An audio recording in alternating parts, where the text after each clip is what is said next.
विद्युत स्रोतर चुंबकीय प्रभाव magnetic effect of electric current तुम भौतिक विज्ञान बईर लास्ट चैप्टर कौन कहल ये चैप्टर को तुम किसी भल भाव बुझीपारुन जो सब जो टॉपिक रही एपरी भाव जो फ्लेमिंग को दुईटी जो आम नियम रही दक्षिण हस्त नियम बाम हस्त नियम आउ जो मोटर जेनेरेटर किसी भल भाव बुझीपारुन आउ तुम चिंता करना देखो father mother child force magnetic field आ कौन current force magnetic field current father mother child तुम एपरी भाव में तुम यहाँ मन रखी पारे तुम पेपर कर देखो पृष्ठ भितर को जाऊँगी देखो पृष्ठ भितर को मुझे टैब्रे देखिए कौन ये टैब भितर को जब गोटे ओकेजन होता है ओकेजन तुम तुम घर जब लाइन चली तुम कौन कह जेनेरेटर चालू कर रे जेनेरेटर है आम गाना बाजना होनी अधा करवा पर्यंत आम अधा अधा करवा पर्यंत आम ए बी सी डी आम ये जो विद्युत आसपर आउ आउ अधारे कौन देखो आउ अधा आम घुरवा पर्यंत जब आउ अधा आम घुरे दूसरी प्रियोरी तापर कौन देखो आम विद्युत स्रोत डायरेक्शन चेंज हो देखो प्रियोरी आम सी बुझाइला तो तुम एग्जाम आसिले जो 3टी गुण को लिखिपार आराम से लिखिदेव आम इंटरेस्टिंग आम जानी देखो तुम एग्जाम जो क्वेश्चन है जानीना सिद्धांत लिख देखो आम जहाँ सब कले ही तुमको पूरा लिखबार अच्छी एपरी भाव में तुम एग्जाम प्रिपेरेसन हो तुम खाली ये कंप्लीट वीडियो को देख तुम सब किसी बुझिकी जीव ता सहित तुम एग्जाम प्रिपेरेसन हो देखो यह सहित तुमको ये जो चैप्टर पूरा बढ़िया पीडीएफ मिल जाव आ पीडीएफ दरकार अच्छी तो आम जो टेलीग्राम चैनल जो रही तुम सहित जुड़ी जाओ तापाई आम डिस्क्रिप्शन बॉक्स लिंक मिल जाव ना जो कमेंट सेक्शन फास्ट तुमको मिल जाव तो से क्लिक करके आम जो टेलीग्राम चैनल को तुम जॉइन करके तुम ये जो नोट तुम पाइपर आठी तुमको बहुत सारा स्टडी मटेरियल भी फ्री ऑफ कॉस्ट सब किसी मिल जाऊँगी तो तुम जॉइन कर पार तो देखो ये भी आम कौन करवा देखो ये जो आम चैप्टर रही तो भौतिक विज्ञान जो लास्ट चैप्टर रही विद्युत स्रोतर चुंबकीय प्रभाव चैप्टर को ये गोटे वीडियो माध्यम आम मैंने वन शॉट रे आम फिनिश करनवा देखो ये चैप्टर के पढ़ा आम स्टार्ट करवा तो ये चैप्टर रे आम कौन प्रथम आम चुंबक विषय आम जानू है कहीं चुंबक विषय आम जाना देखो ये चैप्टर कौन आम चुंबक को लेकिन अच्छी देखो आम चैप्टर ना रे कौन चुंबकीय प्रभाव रही तो चुंबक विषय में पढ़ा पड़ो से प्रथम आम जानू देखो आम चुंबक रही आम कौन इंग्लीश ताको आम मैग्नेट कहतु तुम कह सार मुझे तो चुंबक बोली जानी मुझे छोट थी मुझे नहीं खेलुली हाँ खेली बोले कहीकि देख या कौन तुम कह सार जदि आम गोटे चुंबक नवा आखिर जदि एपरी भाव में किसी लुहा जिन रखीदे चुंबक ता आड़ को टाणी निए मुझेपरी न चाहिए भी मुझे आड़ को टाणी हो जाए आउ कहले तुम कौन कह सार जब चुंबक को जदि गोटे आम लुहा जगार जब रखीदे लुहा कबाटे कि एपरी गोटे लुहा जगार से कौन हो चुंबक से पूरा लगी जाए कौन चुंबक लगी जाए हाँ चुंबक से होते तो चुंबक बोले कौन चुंबक जहाँ आम इंग्लीश में मैग्नेट कहूँ कौन हूँ एक पदार्थ जहाँ लुहा कोबाल्ट निकेल आदि पदार्थ को आकर्षण करे तुम जेपरी न चाहिए भी ताड़ को आकर्षित हो जाओ है आम चुंबक होता है तापर देखो आम ये जो चुंबक विषय जो पढ़ा देखो आम एपरी गोटे चुंबक जो था ना आम ता विषय पढ़ा ये चुंबक को आम कौन कहूँ ये चुंबक को कौन दंड चुंबक कहुए आ इंग्लीश रे या सिंपली बार मैग्नेट कहुए या कौन आम दंड चुंबक इंग्लीश रे कौन बार मैग्नेट कहुए तुम्हें तो यह विषय आगर टी जानी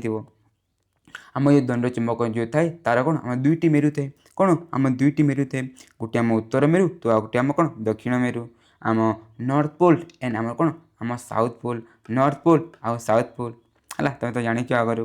देख जदि आम कौन एपरी गोटे आम बार मैग्नेट को ना आदि सूता साइज जब एपरी भाव में झुलईदेवा से कौन सब बोले आम उत्तर और दक्षिण दिगरे रही थे कौन उत्तर और दक्षिण दिगरे रही थे से कहीं रही थे जो तुम जाच तो तुम ठीक कमेंट कर दियो है जो तुम जाच कहीं सब बोले उत्तर और दक्षिण दिगरे जब रही थे तुम जाच तुम कमेंट सेक्शन में जाकि कमेंट कर देख तापर आम जो दुईटी चुंबक को नेबा तुम छोट बेले तो दुईटी चुंबक को लेकिन खेली जो दुईटी चुंबक को नेले से कौन हुए देख दुई भितर कौन आम कौन होते आम आकर्षण होते ना विकर्षण होते मन पड़ी कौन होते आम आकर्षण होते ना विकर्षण होते केते बेले आम विकर्षण होते देख जदि आम कौन दुईटी चुंबक को नेबा आउ सममेरु जेपरिक आम साउथ साउथ किंबा आम नॉर्थ नॉर्थ कौन ताको जदि पाखापाखि आनिबा सेठी कौन होते कौन होते आम विकर्षण होते आउ जदि कौन आम दुईटी विषम मेरु को नहीं जेपरिक आम नॉर्थ आउ साउथ किंबा साउथ और नॉर्थ से जब पाखापाखि रखीदा से कौन हो आम आकर्षण हो कौन आम आकर्षण है चुंबक विषय जानीगल देख आमको एति जानवर चुंबक विषय है बुझीगल तो ବୁଝିଗଲ। ଦେଖ ତାପରେ ଆମେ ଆଉ ଗୋଟେ ଜିନିଷ ବିଷୟରେ ଆମେ ପଢ଼ିବା। ଦେଖ କମ୍ପାସ୍ କ'ଣ ଇଂଲିଶରେ ମ୍ୟାଗ୍ନେଟିକ୍ କମ୍ପାସ୍ କୁହାଯାଏ। କମ୍ପାସ୍ ଶୁଣିକି କ'ଣ ତୁମେ ଯେଉଁ ଜୋମେଟ୍ରିକ୍ ବକ୍ସ ଭାବୁଛ କି ତୁମେ ଯେଉଁ ଅଙ୍କନ କଲାବେଳେ ଯେଉଁ ରାଉଣ୍ଡ ୟୁଜ୍ କର ତାକୁ ମଧ୍ୟ କମ୍ପାସ୍ କୁହାଯାଏ। କ'ଣ ତୁମେ ତାକୁ ଭାବୁଛ କି? ନା ନା ନା, ଏହା ଅଲଗା। ଦେଖ ଏହାକୁ ଆମେ କ'ଣ କମ୍ପାସ୍ କହୁ। ଯଦି ତୁମେ ମୁଭି ଦେଖ, ପୁରୁଣା ମୁଭି, ତ ଏପରି ହେଲା ଏପରି କମ୍ପାସ୍ ତୁମେ ସେଠି ଦେଖିଥିବ ହେଲା। ନହେଲେ ତୁମେ ଯେଉଁ ୟୁଟ୍ୟୁବ୍ ସର୍ଟ ଯେଉଁ ଦେଖ କି ଇନଷ୍ଟାଗ୍ରାମ ଦେଖ, ସେଠି ଯେଉଁ ଏପରି ଯେଉଁ ସ୍କ୍ରଲ୍ କର, ସେଠି ମଧ୍ୟ ତୁମେ ଏପରି ଭାବରେ କିଛି ଦେଖିଥିବ। ଦେଖିଛ କି? ଆଉ ଦେଖିନି ବି ଚଳିବ ହେଲା। ଦେଖ ଏହା କ'ଣ, ଏହା ଯେଉଁ ଦେଖୁଛ ଏହା ଗୋଟେ ଯନ୍ତ୍ର ଯାହାକୁ ଆମେ କମ୍ପାସ୍ କହିଥାଉ। କ'ଣ କହିଥାଉ? କମ୍ପାସ୍ କହିଥାଉ। ଆଉ ଏଇ ଯେଉଁ କମ୍ପାସ୍ ଆମେ କାହିଁକି ଏଠି ପଢ଼ିବା? ଦେଖ ଏଇ ଯେଉଁ କମ୍ପାସ୍ ଯେଉଁ ରହିଥାଏ ନା, ଏ କ'ଣ ଯଦି ଗୋଟେ ଜାଗାରେ ଯଦି ଚୁମ୍ବକ ଅଛି, କ'ଣ ଅଛି, ଦୈନ୍ୟ ତୁମ ଘରର ଗୋଟେ ଜାଗାରେ ଚୁମ୍ବକ ରହିଛି, ତୁମେ କିପରି ଜାଣିବ ଯେ କେଉଁ ଜାଗାରେ ସେ ଚୁମ୍ବକ ରହିଛି? ତୁମେ ଏପରି ଗୋଟେ କମ୍ପାସ୍କୁ ନେବ, ଆଉ କ'ଣ ତୁମ ଘର ଚାରିପଟେ ଏପରି ଭାବରେ ତୁମେ ଘୂରିବ, ଦେଖିବ ଯେଉଁ ଜାଗାରେ ଏଇ ଯେଉଁ କମ୍ପାସ୍ ଯଦି କ'ଣ ଏପରି ଭାବରେ ଦେଖ, ଏଠି ଦେଖ ଏଇ ଯେଉଁ ରହିଛି ନା, ଏହାକୁ ଆମେ କ'ଣ କହୁ? ଆମେ ସୂଚି ଚୁମ୍ବକ କହିଥାଉ ହେଲା। ଯାହାକି ଏପରି ଭାବରେ କ'ଣ ଆମ ଡିଫ୍ଲେକ୍ସନ୍ ବା ବିକ୍ଷେପ ହେବ। ଯଦି ସେପରି ଭାବରେ ଯଦି ହେଇଯାଉଛି, ତୁମେ ଜାଣିପାରିବ ଯେ କ'ଣ ସେଠି ହିଁ ଯେ ଚୁମ୍ବକ ଯେଉଁ ରହିଯାଇଥିଲା ସେଠି ହିଁ ଅଛି ହେଲା। ଏଇ ଯେଉଁ କମ୍ପାସ୍କୁ ଆମେ ଏପରି ଭାବରେ ହେଲା, ଯେଉଁ କମ୍ପାସ୍ ହେଲା, ଏଇ ଯେଉଁ କମ୍ପାସ୍ ରହିଛି ନା, ଆମେ ଏଇ ଯେଉଁ ଚୁମ୍ବକକୁ ଜାଣିବା ପାଇଁ ଆମେ ଏଠି ଏଇ ଯେଉଁ ଚାପ୍ଟର ମ୍ୟାଥରେ ଆମେ ୟୁଜ୍ କରିବା। ସେଥିପାଇଁ ଆମେ ଆଗରୁ ଟିକେ ଆମେ ଜାଣିନେଲେ ହେଲା। ବୁଝାଇଲା ତ ଦେଖ ଏଠି କ'ଣ ଲେଖା ହେଲା, ଆମେ ଏଠି ପଢ଼ିକି ମଧ୍ୟ ଜାଣିନେଉ। ଚୁମ୍ବକୀୟ କମ୍ପାସ୍ ହେଉଛି କାଚ ଆବରଣ ସହିତ ଏକ ଛୋଟ ବାକ୍ସ ହେଲା। ଏଥିରେ ଏକ ସୂଚି ଚୁମ୍ବକ ଥାଏ ହେଲା। ଏ ଯେଉଁ ରହିଛି ନା, ଏହାକୁ କ'ଣ ଆମେ ସୂଚି ଚୁମ୍ବକ କହିଥାଉ, ଯାହା ମୁକ୍ତ ଭାବରେ ଘୁରେ ହେଲା। ଘୁରେ ମାନେ ଦେଖ ଆମେ ଯେଉଁ ଏପରି ଭାବରେ ଯେଉଁ ହୋଇଥାଏ ନା, ଏଟାକୁ ଆମେ ଏଠି ଘୁରେ ନ ଲେଖିକି ଆମେ ଯଦି ଯେଉଁ ଲେଖା ହେଇଛି ନା ଡିଫ୍ଲେକ୍ସନ୍ ବା ବିକ୍ଷେପ କରେ କହିକି ଆମେ ଲେଖିପାରିବା ହେଲା। ଏବଂ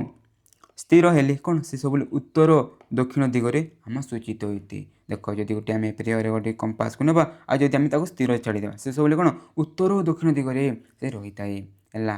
ଦେଖ ଉତ୍ତର ଦକ୍ଷିଣ ଦିଗରେ ରହିଥାଏ ବେଲେ ତୁମେ ଜାଣିଛ କି ଏହା ଆଗକାଳରେ କ'ଣ ପାଇଁ ୟୁଜ୍ କରାଯାଉଥିଲା ହେଲା। ବହୁତ ବର୍ଷ ପରେ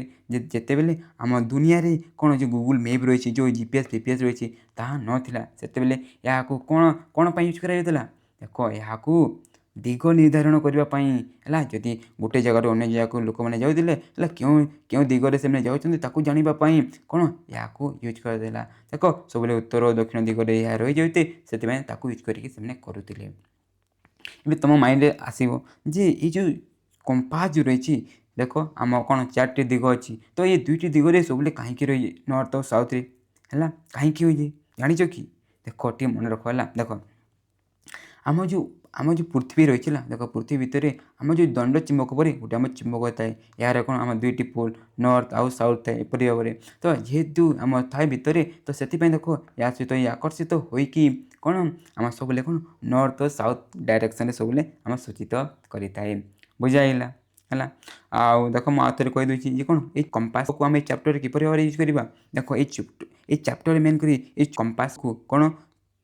ଚୁମ୍ବକ ଏବଂ ଚୁମ୍ବକ କ୍ଷେତ୍ରର ଉପସ୍ଥିତିକୁ ଆମେ ଜାଣିବା ପାଇଁ ଏଠି ଆମେ ୟୁଜ୍ କରିବା। ଦେଖ ଏଇ ଯେଉଁ ୱାର୍ଡ଼ ଯେଉଁ ଦେଖୁଛ ଚୁମ୍ବକ କ୍ଷେତ୍ର, ଏହାକୁ ଟେନସନ୍ ନେବାର ନାହିଁ ହେଲା। ଏହା ଆମର ଯେଉଁ ନେକ୍ସଟ ଟପିକ୍ ରହିଛି ତାକୁ ଆମେ ଏଠି ଆମେ କିପରି ଭାବରେ ୟୁଜ୍ କରିବା ତା ମଧ୍ୟ ଆମେ ଜାଣିଯିବା। ଦେଖ ବୁଝାଗଲା ତ ଆମ କ'ଣ କମ୍ପାସ୍ ବିଷୟରେ ହେଲା। ଆମେ ଟିକେ ଅଧିକା ଟାଇମ୍ ନେଇକି ଜାଣିଲେ, ଟିକେ ଇଣ୍ଟରେଷ୍ଟିଂ ଥିଲା, ସେଥିପାଇଁ ଆମେ ଟିକେ ଅଧିକା ଟାଇମ୍ ନେଇଗଲେ। ଦେଖ ତାପରେ ଆମେ ଯେଉଁ ନେକ୍ସଟ ଟପିକ୍ ଯିବା। ଦେଖ ନେକ୍ସଟ ଟପିକ୍ କ'ଣ, ଆମ ଚୁମ୍ବକୀୟ କ୍ଷେତ୍ର କ'ଣ ମ୍ୟାଗ୍ନେଟିକ୍ ଫିଲ୍ଡ। କ'ଣ ଚୁମ୍ବକୀୟ କ୍ଷେତ୍ର ମ୍ୟାଗ୍ନେଟିକ୍ ଫିଲ୍ଡ। ଦେଖ ଏହାକୁ ମଧ୍ୟ ଆମେ ଇଣ୍ଟରେଷ୍ଟିଂ ୱେରେ ଆମେ ଜାଣିବା। ଦେଖ ତୁମେ ତ ମୁଭିମାନଙ୍କର ଏପରି ଡାଇଲଗ୍ ଶୁଣିଥିବ,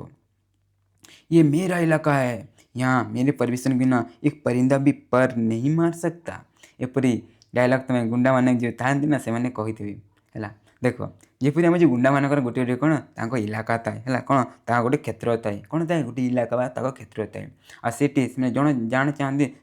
ତାହା ହିଁ ସେଠି ଆମ ହୋଇଥାଏ। ସେହିପରି ଦେଖ ହେଲା ଆମ ସବୁ ଯେଉଁ ମ୍ୟାଗ୍ନେଟ୍ ଯେଉଁ ରହିଛି ହେଲା, ଆମ ସବୁ ଯେଉଁ ଚୁମ୍ବକ ରହିଛି ହେଲା, କ'ଣ ଚୁମ୍ବକ ରହିଛି, ଚୁମ୍ବକର ମଧ୍ୟ କ'ଣ ଗୋଟେ ଇଲାକା ବା ଗୋଟେ କ୍ଷେତ୍ର ଥାଏ। ଆଉ ଯେଉଁଥିରେ ଯେଉଁ ତୁମେ କ'ଣ ଗୋଟେ ଲୁହା ଜିନିଷକୁ ଯଦି ରଖିଦେବ, ସେ କ'ଣ କରିବ ତା ଆଡ଼କୁ ତାର କ'ଣ ସେ ଟାଣି ନେଇଯିବ। ଯଦି ତୁମେ ଏଠି ରଖିଦେଉଛ କ'ଣ ତା ଆଡ଼କୁ ଟାଣି ନେଉଛି, ତୁମେ ଜାଣିପାରିବ ଯେ କ'ଣ ତାହା କ'ଣ ଆମ ଚୁମ୍ବକର କ୍ଷେତ୍ର, ତାହା କ'ଣ ଚୁମ୍ବକର କ୍ଷେତ୍ର। ଦେଖ ତୁମେ ଯଦି ଏଠି ରଖୁଛ ସେ ଟାଣି ହେଉଛି ତାହା ଗୋଟେ କ୍ଷେତ୍ର, ଯଦି ତୁମେ ଏଠି ରଖୁଛ ଟାଣି ହେଉଛି ତା ଗୋଟେ କ୍ଷେତ୍ର, ଯଦି ତୁମେ ଏଠି ରଖୁଛ ଯଦି ଟାଣି ହେଉନି ତୁମେ କହିବ ଯେ କ'ଣ ଏହା ଆମ ଚୁମ୍ବକର କ୍ଷେତ୍ର नुहे बुझा तो है। देख चुंबकर क्षेत्र बोली बुझीगल। देख यहाँ आम पढ़ी बुझी ना। देख चुंबकर क्षेत्र बोली कौन चुंबकर चतुर्पार्श्व जो अंचल यार प्रभाव अनुभूत होता है ताकू कौन चुंबकीय क्षेत्र कहुए कौन बुझाला। तो देख चुंबकीय क्षेत्र बोले कौन आम है चुंबकर एपरी भाव में गोटे अंचल जो आम चुंबकर प्रभाव अनुभूत हुए। तुम जब ये रखीद चुंबक ता आड़क जो टाणी नौ कौन आम चुंबकर क्षेत्र है बुझीगल। देख तुम किपर जापर जे आम गोटे चुंबकर एटी पर्यटन क्षेत्र रही तुम कह सार तो ये तो आप कहले जे आम कौन एपरी गोटे लुहा को रखा आज जो टाणी नहीं बोले कौन ता गोटे क्षेत्र आम जापर। देख या सहित आम कौन आम जो कंपास जो पढ़ले है कंपास जो पढ़ले है जो कंपास पढ़ले ये कंपास को नहीं आम जापर जे कौन ये आम चुंबकर क्षेत्र केते पर्यंत रही क्योंकि रही बुझा तो। देख किपर देख कौन आम गोटे जदि देखा जे ये आम चुंबकर क्षेत्र केते पर्यंत अच्छी बोले कौन आम गोटे चुंबक पाखक गोटे आम कंपास को आने देख जब आम ये कंपास को आने जदि से कंपास कौन एप्री बारे जब डिफ्लेक्शन विक्षेप जदि हो तुम जापर गोटे कौन आम यो आम चुंबकर क्षेत्र कही दिन तुम ये रखुच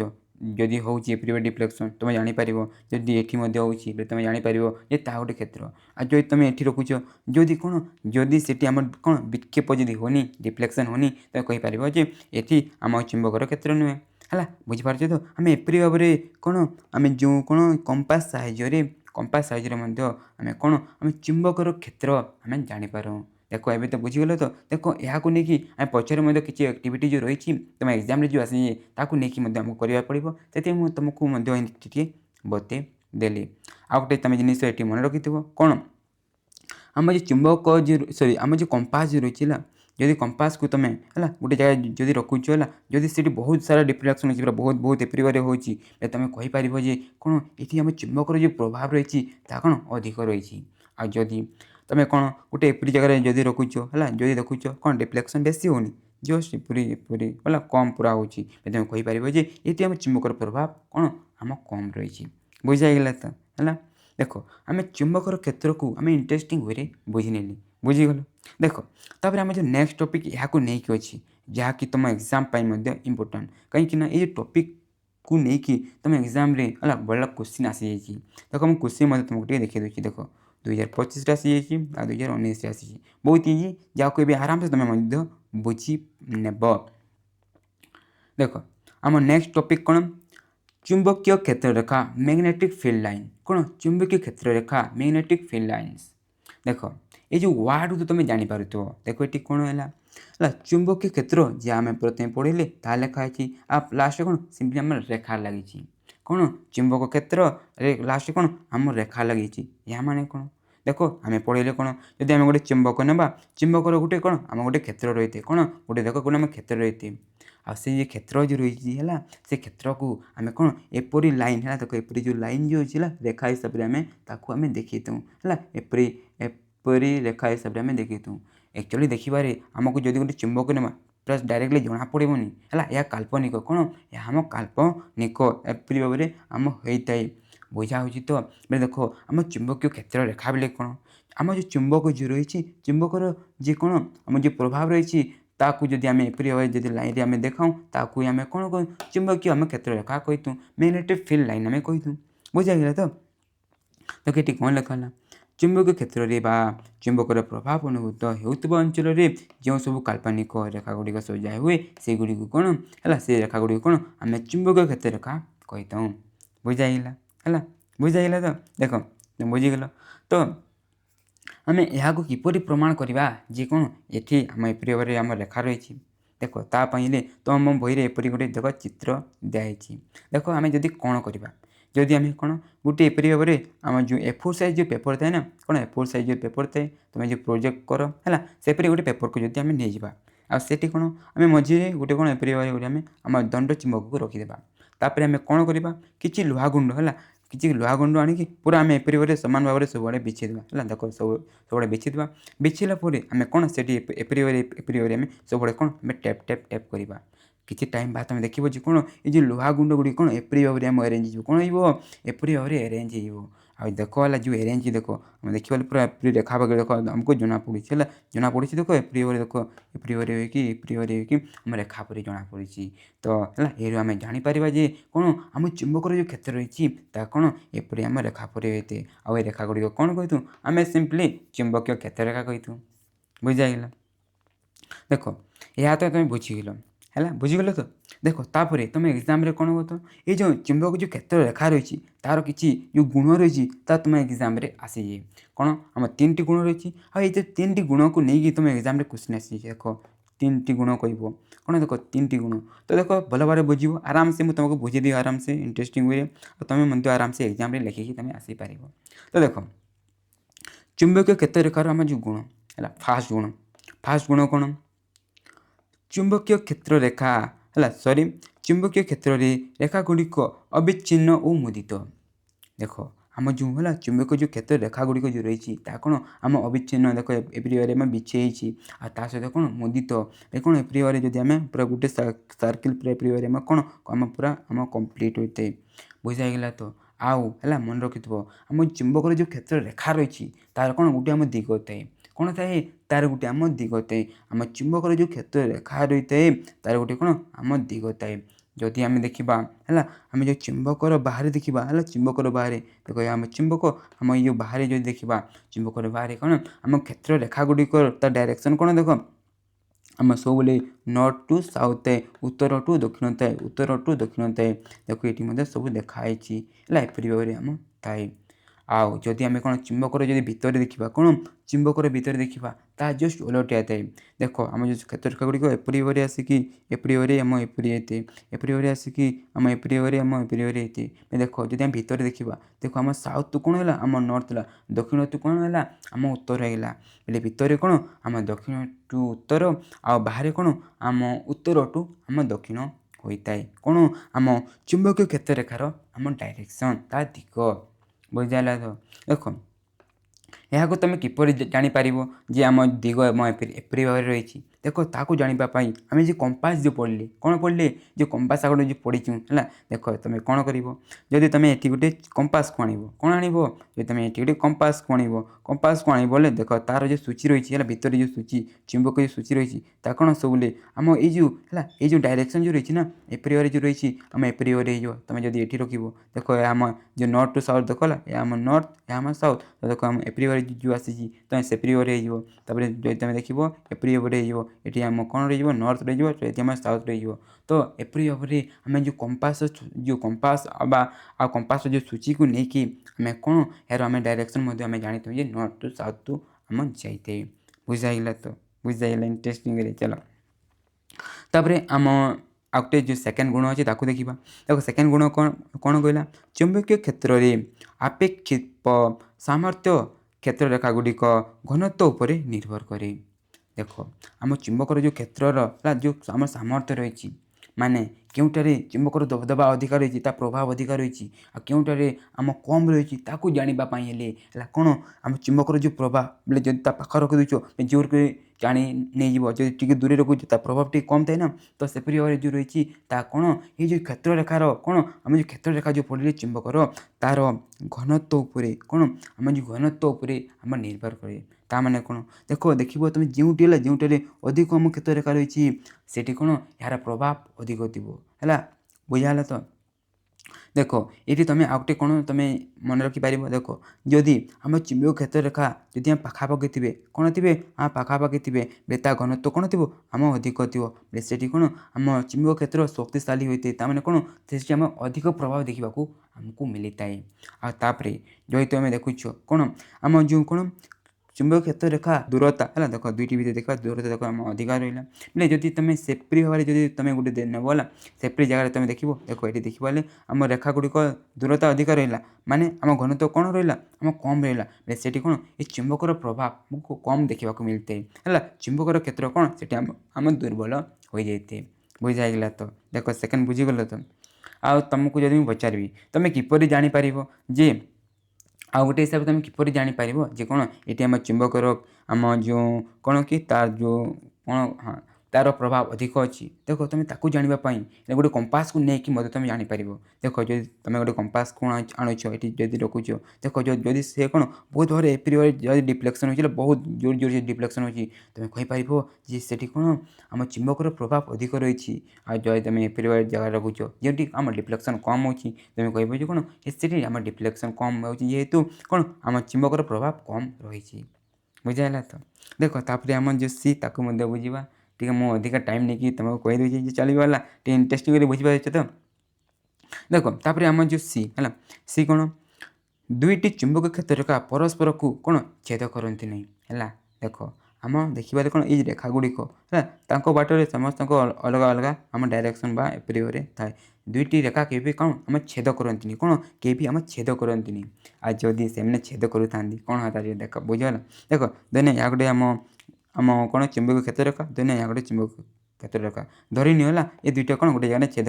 କରିଛନ୍ତି ବେଲେ ଯଦି ସେମାନେ ଛେଦ କରିବେ ବେଲେ ଯଦି ଆମେ ଏଠି ଆଣିକି ଗୋଟେ କମ୍ପାସ୍ ରଖିବା, କ'ଣ ଯଦି ଗୋଟେ କମ୍ପାସ୍ ରଖିବା ଏଠି କମ୍ପାସ୍ ରଖିଲେ କ'ଣ ହେବ, ଏଠାକାର ଯେଉଁ ସୂଚି ଯେଉଁ ରହିଛି ନା ସେ ପାଗଲା ହେଇଯିବ। କ'ଣ ହେଇଯିବ, ସେ ପାଗଲ ହେଇଯିବ। ଦେଖ କାହିଁକି ଦେଖିବା, ଏଇ ଯେଉଁ ଦେଖ ଏଇ ଯେଉଁ କ'ଣ କି ଏଇ ଯେଉଁ ଆମ ଚୁମ୍ବକ କ୍ଷେତ୍ରରେଖା ପାଇଁ ଏଇ ଯେଉଁ ସୂଚି କ'ଣ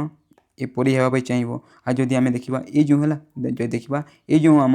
ଯେଉଁ ଚୁମ୍ବକ କ୍ଷେତ୍ରରେଖା ରହିଛି ନା ଏହା ପାଇଁ କ'ଣ ହେବ, ସେ ଏପରି ଭାବରେ ହେବା ପାଇଁ ଚାହିଁବ। ଦେଖ ଏହା ଏପରି ଭାବରେ ହେବା ଚାହିଁବ, ଏଠି ଆମ ଏପରି ଭାବରେ ହେବା ପାଇଁ ଚାହିଁବ। ତ ସେଥିପାଇଁ ଦେଖ ହେଲା ସେ ଯେଉଁ ଚୁମ୍ବକ ଆମ ଯେଉଁ କମ୍ପାସ୍ ରହିଛି ସେ କ'ଣ ସେ ଏପରି ହେବ କି ଏପରି ହେବ, ସେ ଏପରି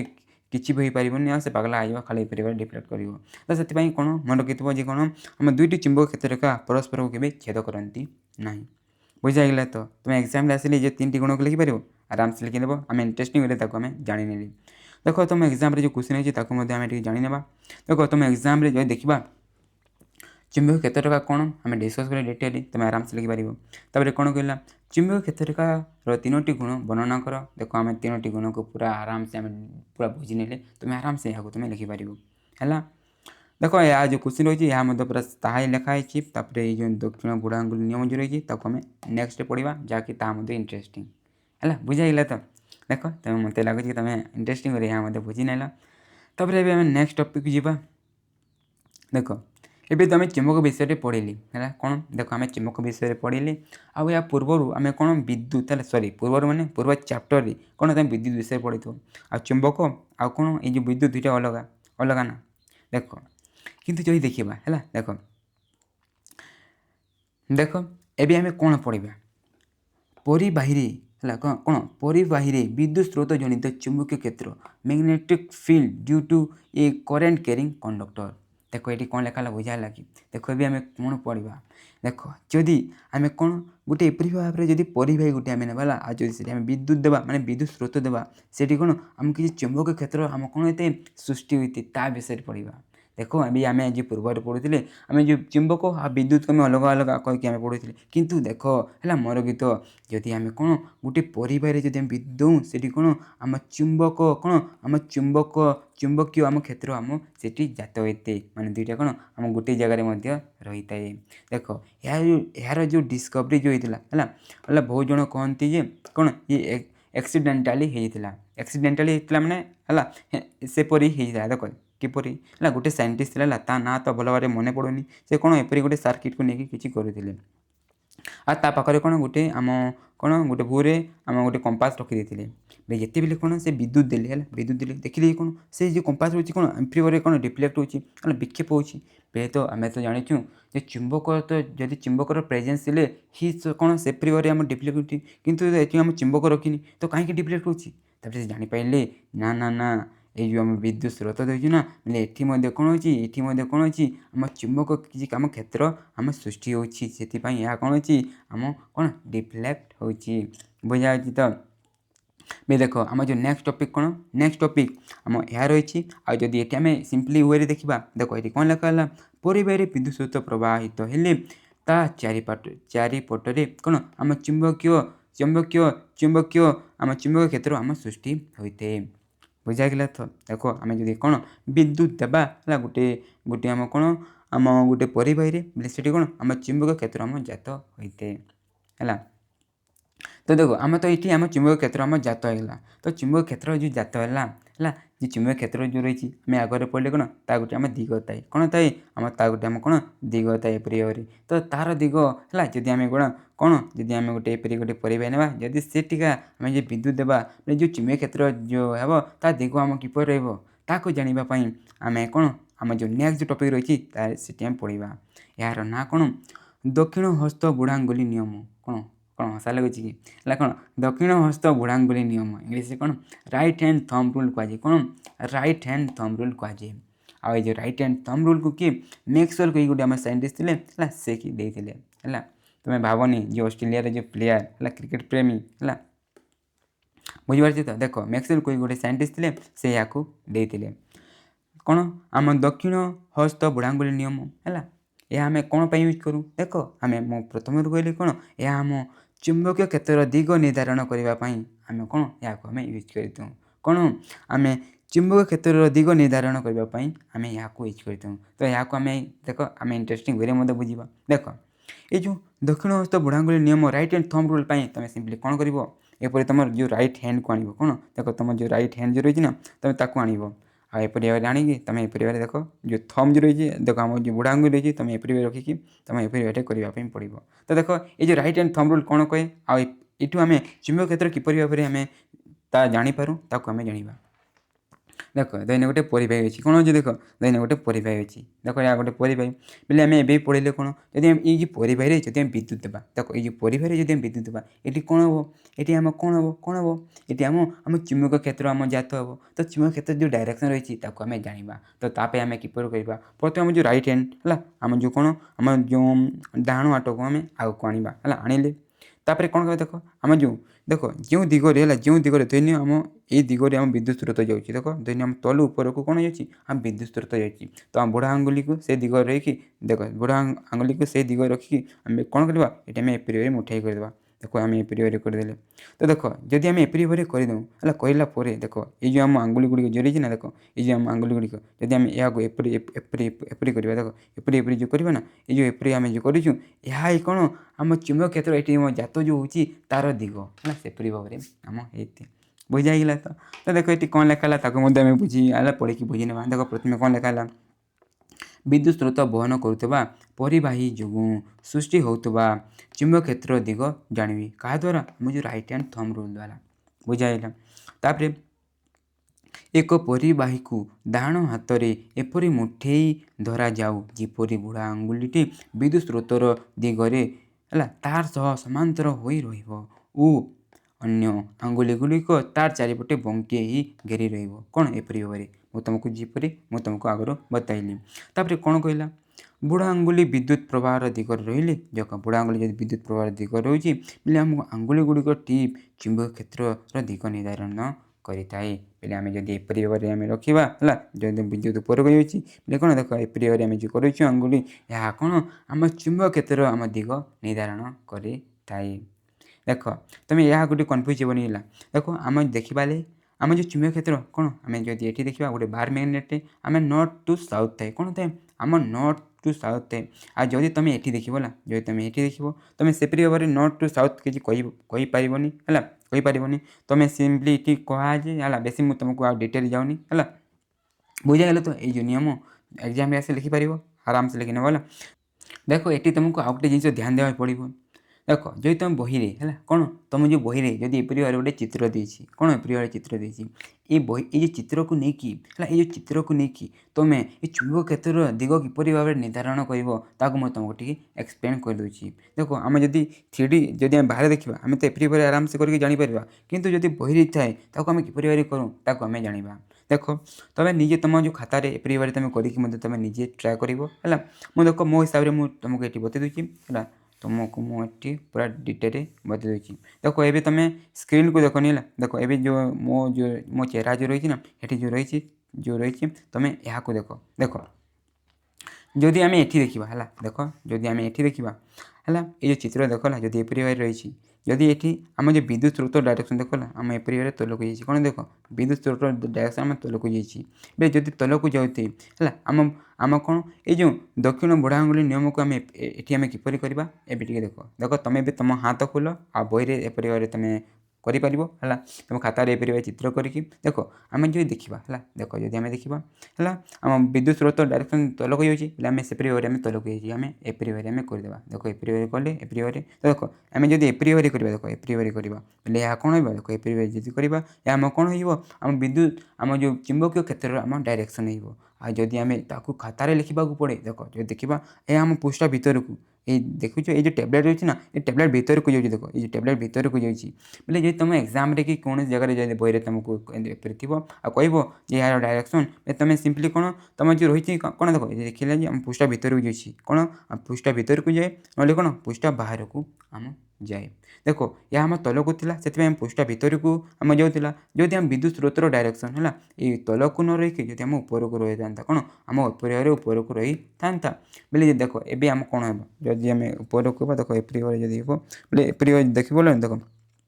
ଆମ ଏପରି ଭାବରେ ହୋଇକି ଏପରି ଭାବରେ ଏପରି ହେବ ବୋଲେ ଯଦି ଦେଖିବା ଆମେ ଯଦି ଏଠି ରହିତା ବୋଲେ ଆମେ ପୃଷ୍ଠା ବାହାରକୁ ହେଇତା ତଳକୁ ହେଲେ କ'ଣ ଆମ ପୃଷ୍ଠା ଭିତରକୁ ଏପରି ଭାବରେ ତୁମ ଯଦି ଖାତାରେ କିମ୍ବା ଏକ୍ଜାମ୍ରେ ଯଦି ଆସେ ତୁମେ ସେପରି ଭାବରେ କରିକି ତୁମକୁ ପୃଷ୍ଠା ଭିତରକୁ ନହେଲେ ପୃଷ୍ଠା ବାହାରକୁ ତୁମକୁ ନେଇକି ତୁମକୁ ଲେଖିବାକୁ ପଡ଼ିଥାଏ ହେଲା ବୁଝିଗଲ ତ ଦେଖ ଆଉ ପେଜ ରହିଛି ନିୟମ ନା ତାକୁ ମଧ୍ୟ ଏପରି ଭାବରେ ଆମକୁ ପୃଷ୍ଠା ଭିତରକୁ ପୃଷ୍ଠା ବାହାରକୁ ନେଇକି କରାଯାଇଥାଏ ତଥାପି ମୁଁ ପ୍ରଥମରୁ ତୁମକୁ ଟିକେ ଭଲ ଭାବରେ ଟିକେ ଏଠି ମଧ୍ୟ ତୁମେ ଜାଣିଥିବ ବୋଲେ ସେଠି ମଧ୍ୟ ତୁମେ ଆରାମସେ ୟୁଜ୍ କରିବ କହିକି ମୁଁ ତୁମକୁ କହିଦେଲି ହେଲା ବୁଝାଇଲା ତ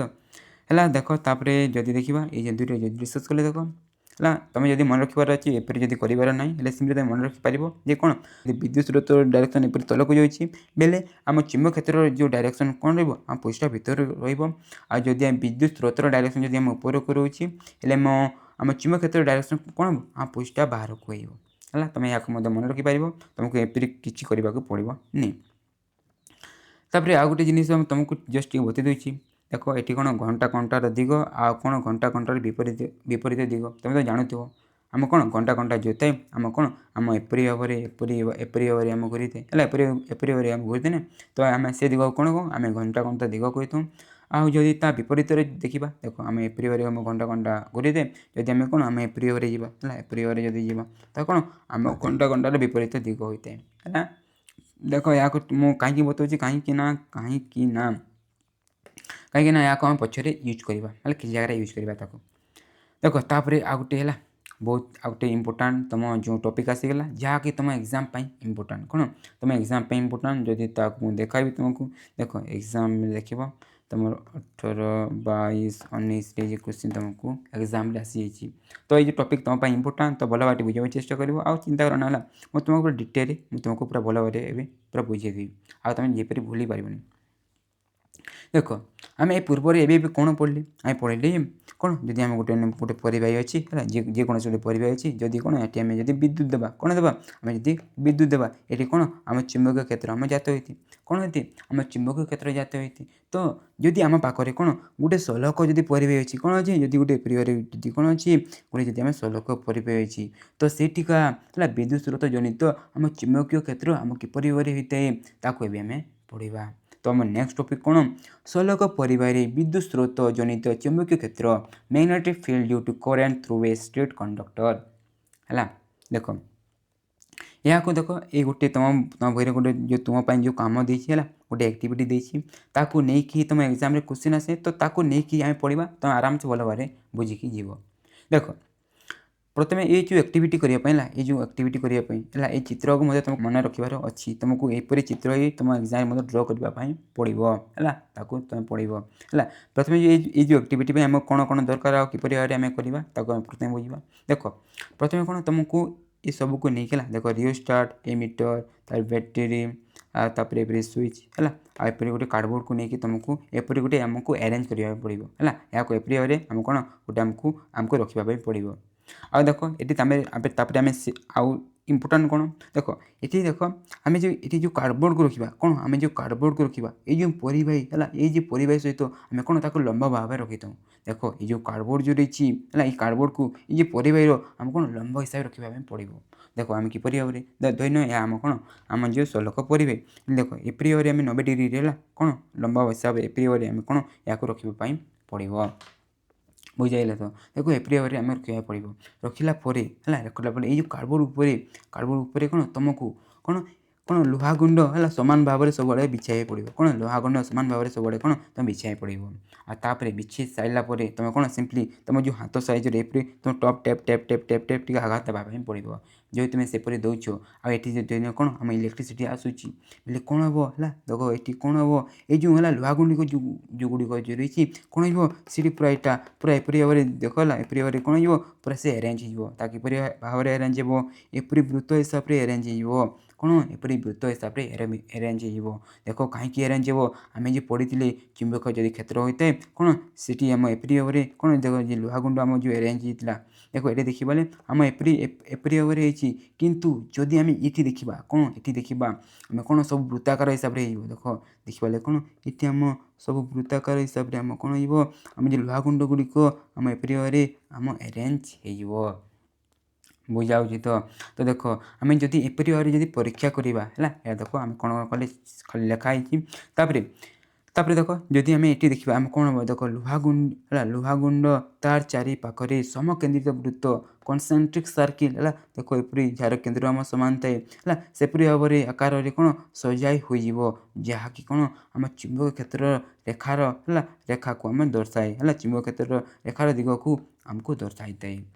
बुझाऊँ तो देख आम एपरी भाव में आम तापर एतिक तो होगा तापर देख तापर जदि आम कौन करवा है तापर जदि आम ये जो रेखा गुड़िक जो रही है जो आम कौन कि आम चुंबकीय जो क्षेत्र रेखा गुड़िक रही यार आम जब डायरेक्शन जानिबार अच्छी आम किपर भाव में जापर है एक्सपेरिमेंट देख आम कौन करवा एपरी भाव में जो आम कंपास रही ना देख आम जो कंपास जो रही आम कंपास है कंपास को आनिबा है देख आम कंपास को आम रखा आम कंपास को जो आम रखा बोले से कौन आम आराम से यार आम दिग आम जापर है क्यों दिगरू आम क्यों दिग को आम जाऊँगी आउ देख है आ गए जिनस देख आ गए जिनस कौन देख ये आम सेकेंड पॉइंट ताहा लिखा है लुहा गुंडर समकेन्द्र वृत्त को छोट कंपास द्वारा चुंबक क्षेत्र आम दिग आराम से आम जापर तापर आ गए लास्ट कौन लिखा है तार विद्युत प्रवाह दिग विपरीत कली कौन चुंबक क्षेत्र दिग विपरीत हो जाए है देख ये कंपास को लेकिन आम दिग आराम से आम जापर आउ देख आम तो दिग जापर आदि कौन गोटे जदि आम किसी दिग होगा आम जब कौन करवा ये बैटेरी डायरेक्शन जब आम चेंज करदे है जो विद्युत स्रोतर डायरेक्शन आम चेंज करदे बोले कौन हो ये कंपास उलटा हो कौन आम चुंबक क्षेत्र दिग कौन हो परिवर्तन हो जाए कौन हो परिवर्तन हो जाए बुझाइगला तो देख ये आम ये सब आम जापर आ सहित यार आम गोटे कौन सिद्धांत ये आम कौन सिद्धांत पाइबा ता तुम एग्जाम मत इम्पोर्टाट ताको तुम गोटे मन रखार अच्छी देख ये आम एक्सपेरिमेंट जो एक्टिविटी करे से आम सिद्धांत कौन मिल देख फास्ट सिद्धांत कौन लिखला विद्युत प्रवाह परिमाण बढ़े कौन आम चुंबक क्षेत्र परिमाण बढ़ी जाए देख ये देख आम जो रियोस्टार जो रही है कौन जो आम रियोस्टार रही देख रियोस्टार आम साहाଯ୍य कौन आम जो विद्युत स्रोत है जो आम कौन विद्युत स्रोत को आम कम कमे पार्थूँ आ बढ़े पार्थूँ देख जदि आम विद्युत स्रोतर आम कौन कम करदे बोले तुमको देखा मिल जदि तुम ये जो कंपास को जो तार कौन डिफ्लेक्शन कम हो कहीं आम ये चुंबक जो क्षेत्र रही है तार परिमाण कम आम कमी बुझाऊँ तो आ जब तुम ताकू है कमेदेव हेल्ले सेपरी आ जब तुम बढ़े देछ हेल्ले कौन हम डिफ्लेक्शन अधिक हम ताने कौन आम विद्युत प्रवाहर परिमाण जब बढ़ी जाए चुंबक क्षेत्र परिमाण कौन होते आम बढ़ी जाए है बुझीगला तो तापर नेक्स्ट कौन ये आम सिद्धांत मिलता है विद्युत प्रवाह युक्त तार ठारू दूर को बढ़िले चुंबक क्षेत्र परिमाण कमिब एवं समकेन्द्र वृत्तर आकार बढ़ देख जदि आम ये जो आम जो कार्डबोर्ड जो ये आम जो एक्टिविटी कले है जदि आम कौन देख आम जदि जिते पाखे देखा आम जो वृत्त है वृत्त देख आम हेते आम छोट छोट छोट छोट रही थे आ जिते आम दूर को जावा यार आकार कौन आम कौन बड़ बड़ बड़ बड़ होते बोले है मन रखा कौन आम जदि ये विद्युत जो आम जो तार रही ना तार जदि आम जिते आम दूर को जावा आम कौन चुंबक क्षेत्र आम से कमी कमी जीव जो तुम ये रखब आम जो कंपास को कौन अधिक आम डिफ्लेक्शन हो जब तुम ये रखुच आम कम डिफ्लेक्शन हो ताने कौन आम विद्युत चुंबकर आम विद्युत चुंबकर क्षेत्र परिमाण कौन आम ये अधिक थी तो ये आम कम थी जिते दूर को जावा से आम कमी कमी जीव आउ कौन आम जो समकेन्द्र वृत्तर आकार कौन जिते दूर को जावा से आम कौन आम बढ़ी बढ़ी बढ़ी बढ़ी जीव है ताही ये दुईटा आम सिद्धांत तुम यहाँ मन रखार अच्छी आउ ये दुईटा को लेकिन देख आम जो पढ़ले नहीं बढ़िया बढ़िया क्वेश्चन देख आसी तुम एग्जाम देखिए बोलते देख ये प्रथम जो अच्छी एक सलक परिवाही विद्युत प्रवाह जनित चुंबक क्षेत्र प्रकृति अनुध्यान नामांकित परिवर्त चित्र सह परीक्षा वर्णना कर एवं परीक्षा लब्ध तथ्य और सिद्धांत लेख देख आम जहाँ सब कले ही तुमको पूरा लिखबार अच्छी प्रथम ये चित्र को सहित तुमको टी तुमको लिखबार अच्छी है मुझे जहाँ कही तार प्रक्रिया लब्ध तथ्य जो ये डिस्कस कराला आ तुम जो सिद्धांत रही सबको तुमको लिखापी पड़ो है डिटेल बुझीगल देख एग्जाम बेस लिखिपार तो है लिखिपार है मैं तुमको पूरा डिटेल तुमको बुझी देख या तो आम पढ़े सलक परिवाही को लेकिन एवं नेक्स्ट कौन करवा आम नेक्स्ट आम कौन कुंडली व वृत्ताकार परिवाही विद्युत स्रोत जनित चुंबक क्षेत्र magnetic field due to a current through a circular loop देख कौन ए पूर्वर आम कौन पढ़ले आम पढ़ले जदि आम पाखे कौन एपरी भाव में गोटे कौन अच्छी गोटे सलक परिवाही अच्छी तो सेठी आम चुंबक क्षेत्र किपर होते पढ़ली एवं कौन ये सलक परिवाही को जदि आम एपरी भाव बंकईकी देख एपरी भाव में जब बंकईकी जदि आम कौन गोटे कुंडली वृत्ताकार करदे तो ये आम चुंबक क्षेत्र किपर भाव में आम होते जाना देख आम जानी कौन जदि ये आम कौन आम विद्युत स्रोत देवा ये कौन आम प्रत्येक बिंदु कौन हम आम चुंबकीय क्षेत्र आम जात हम प्रत्येक बिंदु चुंबकीय क्षेत्र जात हम आ तुमको जदि खाली तुमको कौन दुईटी बिंदु है कौन गोटे उपर तो गोटे तलरे गोटे उपर तो गोटे तलरे किपर भाव में होते आमको बुझार अच्छी कहीं ये डायग्राम देख है ये डायग्राम देख ये जो डायग्राम को लेकिन तुम एग्जाम आसे है ये जो दुईटी बिंदु देख तुमको ये तुमको बताई तो दुईटी बिंदु आम जाना तो देख आम ये जो तार को लेकिन प्रथम बुझू तापर तुम या तुम आराम से बुझी नेब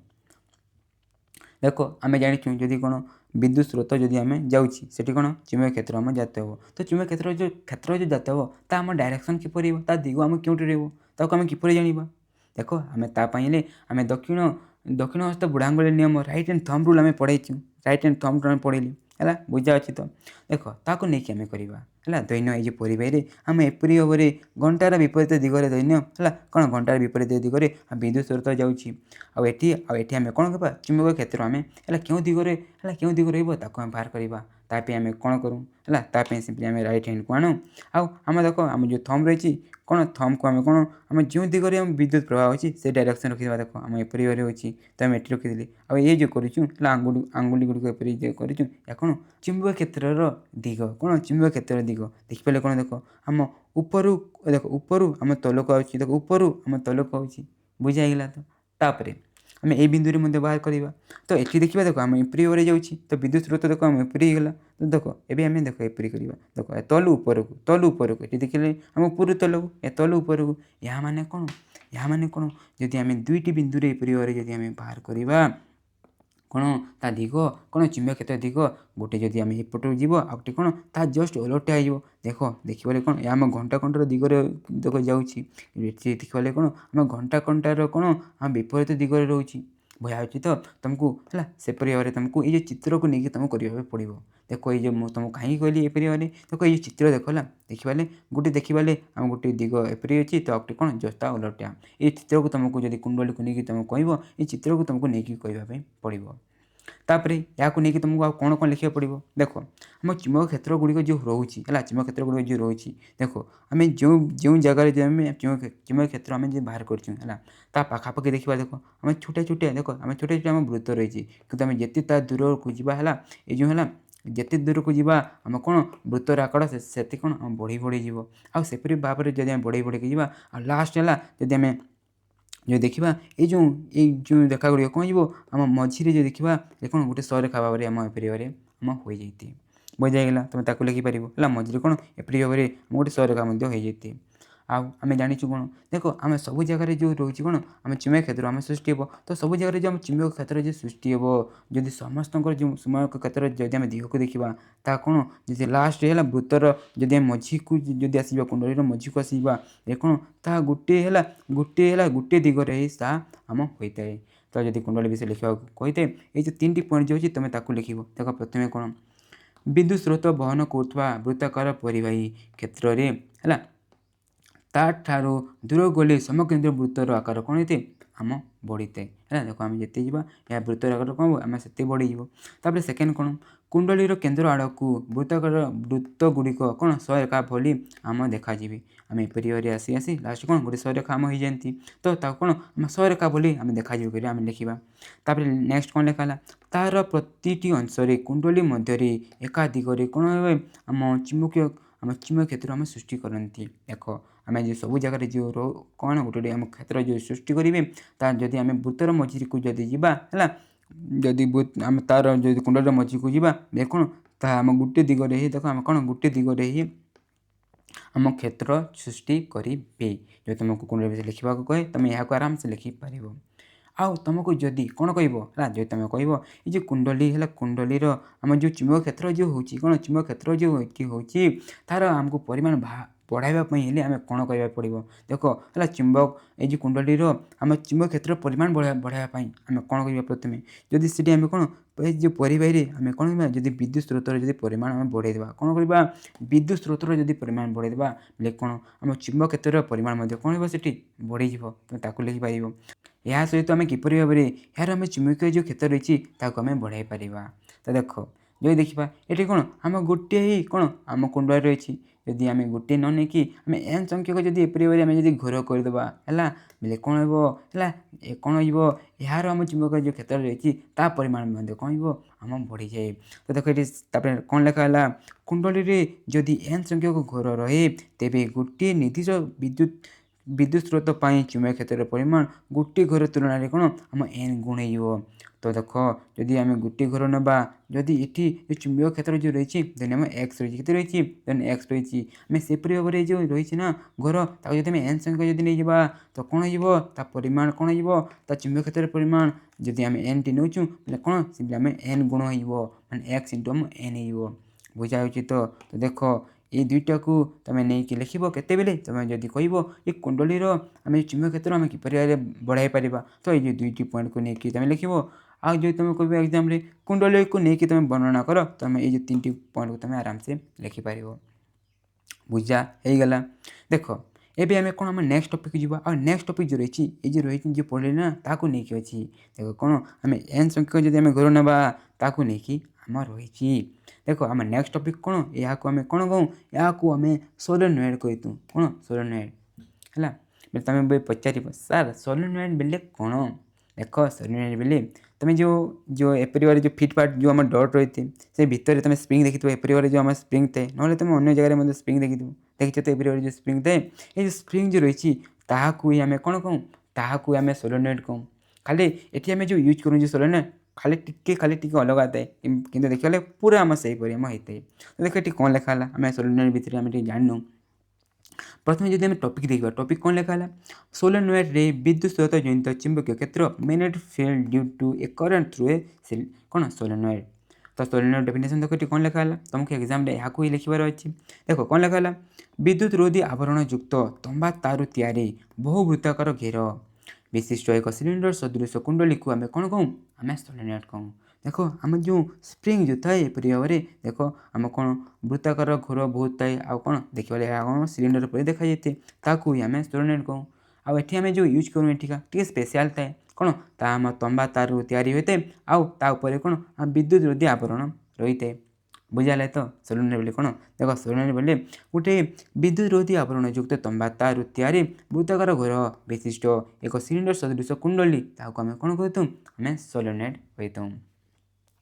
देख आम जो सोलेनॉइड थे है ये सोलेनॉइड है दिन आम एप्रिल गोटे सोलेनॉइड ना और जब से आम कौन करवा आम विद्युत देवा कौन देवा जब आम विद्युत देवा फल कौन हम देख ये कुंडली गोटे कौन हम आम कौन हम आम चुंबक क्षेत्र आम जात कर कौन चुंबक क्षेत्र जात कर। तो देख जदि आम गोटे सोलेनॉइड को नेबा आदि आम ये विद्युत देवा जो चुंबक जो क्षेत्र जो जात कर कौन आम जो पढ़ी कौन एपरी भाव जो आम चुंबक अच्छी आम कौन कह कि आम जो दंड चुंबक है दंड चुंबक पर से बिहेव करते माने कौन देख जेनता आम जो दंड चुंबक जोपरी आम थाए है देख आम एपरी भाव जो आम कौन होता है कि आम चुंबक क्षेत्र रेखा जो होते ये देखा कौन आम एपरी भाव देखला एपरी भाव कौन हम आम चुंबक क्षेत्र रेखा ये क्योंकि आम सोलेनॉइड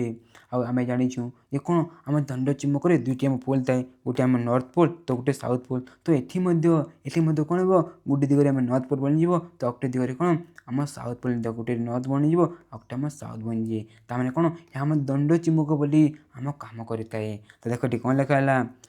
विद्युत प्रवाह कले है देख ये ठीक है सोलेनॉइड जब विद्युत प्रवाह करवा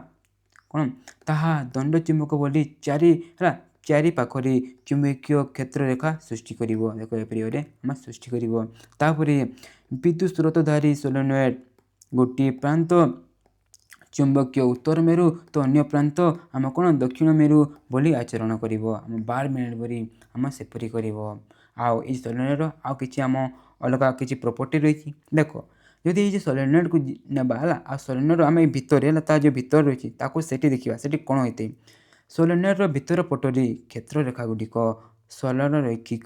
है आ कौन परस्पर सह समांतर था देख जदि आम ये चुंबक भितर देखा है ये आम जो सोलेनॉइड भितर आम जो चुंबक क्षेत्र रेखा जो रही कौन आम रेखा पूरा कौन पूरा सीधा सीधा थे सहित कौन सब समांतर समांतर के परस्पर को केवल छेद करेंगे नी बुझा हो तो भितर आम एपरी थाए आ गोटे देखा भितर आ कौन होता है देख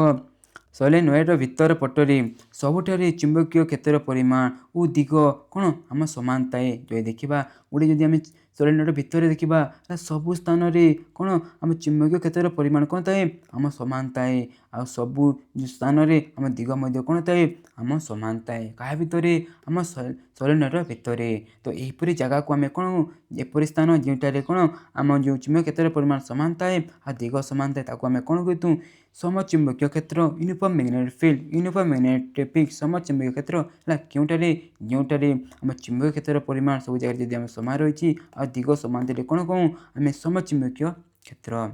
बुझागला तो सोलेनॉइड को लेकिन देख सोलेनॉइड को लेकिन आउ गोटे जिन आमको ये पढ़ापी पड़ो कौन जब आम गोटे सोलेनॉइड को नेबा है कौन गोटे सोलेनॉइड को नेबा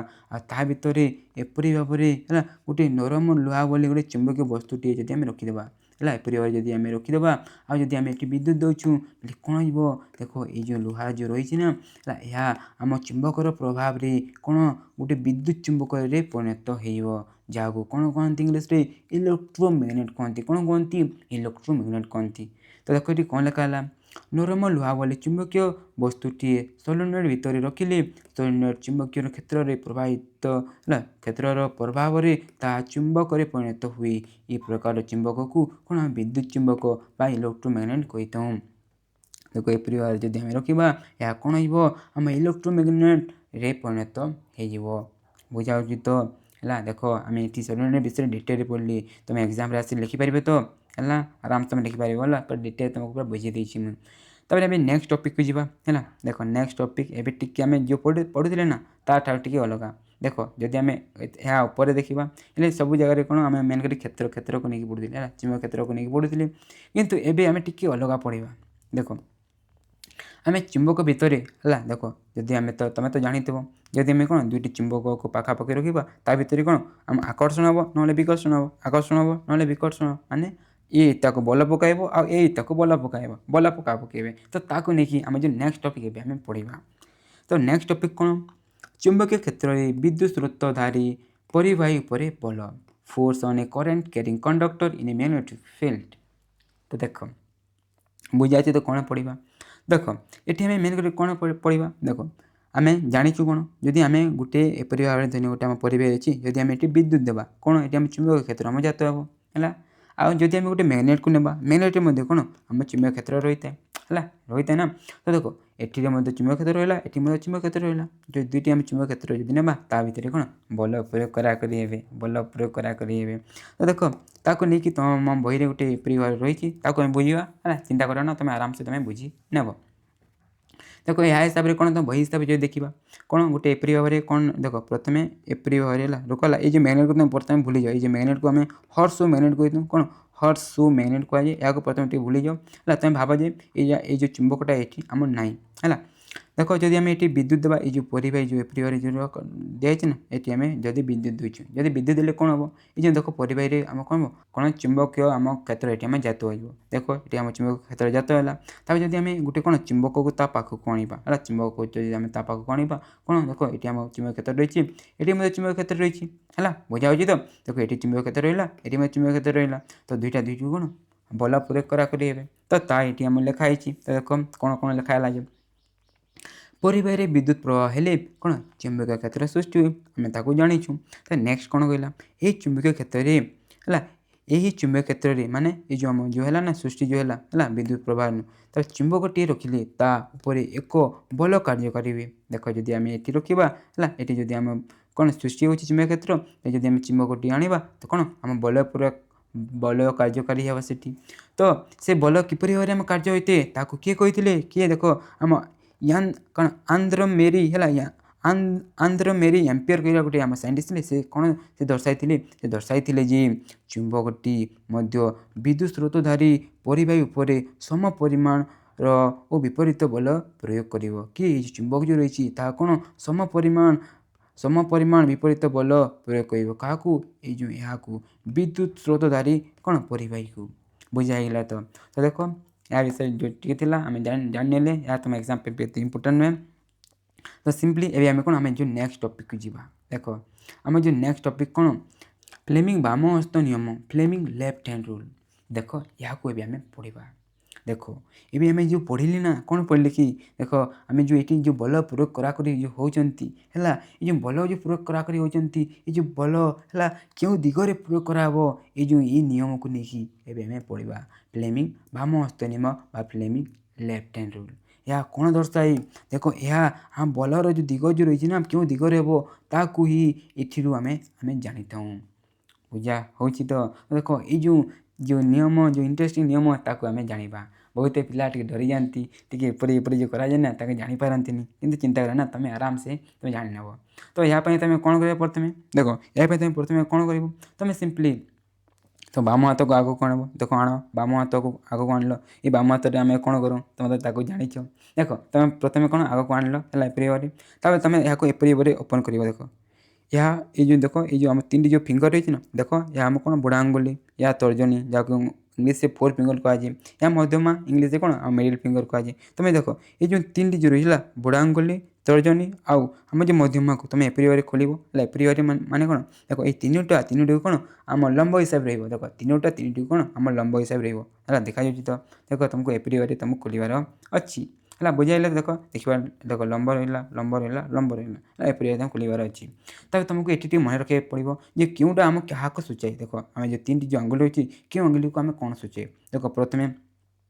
ଯଦି ଆମେ ଏଇ ଯେଉଁ ମିଡ଼ିଲ୍ ଫିଙ୍ଗର ଦେଖିବା, କ'ଣ ଆମ ଯେଉଁ ମିଡ଼ିଲ୍ ଫିଙ୍ଗର ଦେଖିବା ହେଲା, ଏଇ ଯେଉଁ ମିଡ଼ିଲ୍ ଫିଙ୍ଗର ଯେଉଁ ରହିଛି, ମିଡ଼ିଲ୍ ଫିଙ୍ଗର ଆମ କାହାକୁ ସୂଚାଏ। ଦେଖ ମିଡ଼ିଲ୍ ଫିଙ୍ଗର ଯଦି ଦେଖିବା ଆମ ବିଦ୍ୟୁତର ସ୍ରୋତକୁ ସୂଚାଏ। ଦେଖ କ'ଣ ଆମେ ଦେଖ ବିଦ୍ୟୁତ ସ୍ରୋତ ଯେଉଁ ଦେଖ ଏଠି ଲେଖା ହେଇଛି, ବିଦ୍ୟୁତ ସ୍ରୋତକୁ ଆମେ ଏହା ସୂଚାଇଥାଏ। ତାପରେ ଆମେ ଯେଉଁ ଫୋର୍ ଫିଙ୍ଗର ହେଲା, ଫୋର୍ ଫିଙ୍ଗର ତ ଯେଉଁ ତର୍ଜନୀ ରହିଛି ସେ କାହାକୁ ସୂଚାଏ, ସେ ଦେଖିବାଲେ ଆମ ଚୁମ୍ବକୀୟ କ୍ଷେତ୍ରକୁ ସୂଚାଏ। କାହାକୁ ସୂଚାଏ? ଆମ ଚୁମ୍ବକୀୟ କ୍ଷେତ୍ରକୁ ଆମେ ସୂଚାଏ ହେଲା। ଆଉ ଏଇ ଯେଉଁ ରହିଛି ହେଲା ଇମ୍ପୋର୍ଟାଣ୍ଟ ହେଲା, ଏଇ ଯେଉଁ ରହିଛି ଏହା କ'ଣ ଆମ ଫୋର୍ସ ବଳ ହେଲା, କେଉଁ ଦିଗରେ ବଳ ପ୍ରୟୋଗ ହେବ ତାହାକୁ ସୂଚାଏ। ଦେଖ କ'ଣ ପରିବାହୀର ବଳ ବା କ'ଣ ଆମ ଯେଉଁ ବଳ ରହିଛି ଯେଉଁ ଫୋର୍ସକୁ ଏହା ଆମ ସୂଚାଇଥାଏ। ବୁଝାହେଉଛି ତ? ବେଲି ଦେଖ ଏଇଠୁ ଆମେ କିପରି ବଳର ଦିଗ ଆମେ ଜାଣିଥାଉ। ଦେଖ ଆମ ଯେଉଁ ବିଦ୍ୟୁତ୍ ସ୍ରୋତର ଯେଉଁ ରହିଛି ଏଇଟା ଆମ କ'ଣ ବିଦ୍ୟୁତ୍ ସ୍ରୋତ ପାଇଁ ଯେଉଁ ଆଙ୍ଗୁଳି, ଆମ ଚୁମ୍ବକ କ୍ଷେତ୍ର ପାଇଁ ଯେଉଁ ଆଙ୍ଗୁଳି, ଆମେ ବିଦ୍ୟୁତ୍ ସ୍ରୋତ ଚୁମ୍ବକର ଯେଉଁ କ୍ଷେତ୍ର ରହିଛି ତାକୁ ଆମେ ଏପରି ଭାବରେ ଯଦି ଆମେ ଯେପରି ହେଇଛି ଆମେ ତାପରେ ରଖିଦେଲା ପରେ ଦେଖ ହେଲା ଆମ ଏଇ ଯେଉଁ ରହିଛି କ'ଣ ଆମ ଯେଉଁ ବୁଢ଼ା ଆଙ୍ଗୁଳି ହେଲା, ଯେଉଁ ଦିଗରେ ରହିବ ସେ ଦିଗ କ'ଣ କହିବ ହେଲା, ସେ ଦିଗରେ ଆମ କ'ଣ ହେଉଛି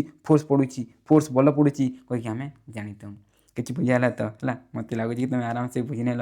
ତ ଦେଖ ଏହାକୁ ଆମେ ପଢ଼ିକି ଜାଣିବା ଆଉ ଏହାକୁ ତୁମେ କିପରି ଭାବରେ ଇଜିଲି ତୁମେ ମନେ ରଖିପାରିବ ତାକୁ ମଧ୍ୟ ମୁଁ ତୁମକୁ ଟ୍ରିକ୍ ମାଧ୍ୟମରେ ମଧ୍ୟ ଟିକେ ବତେଇଦେବି। ଦେଖ ଏଠି କ'ଣ ଲେଖା ହେଲା ପ୍ରଥମେ ପଢ଼ି ଦେଉ ହେଲା।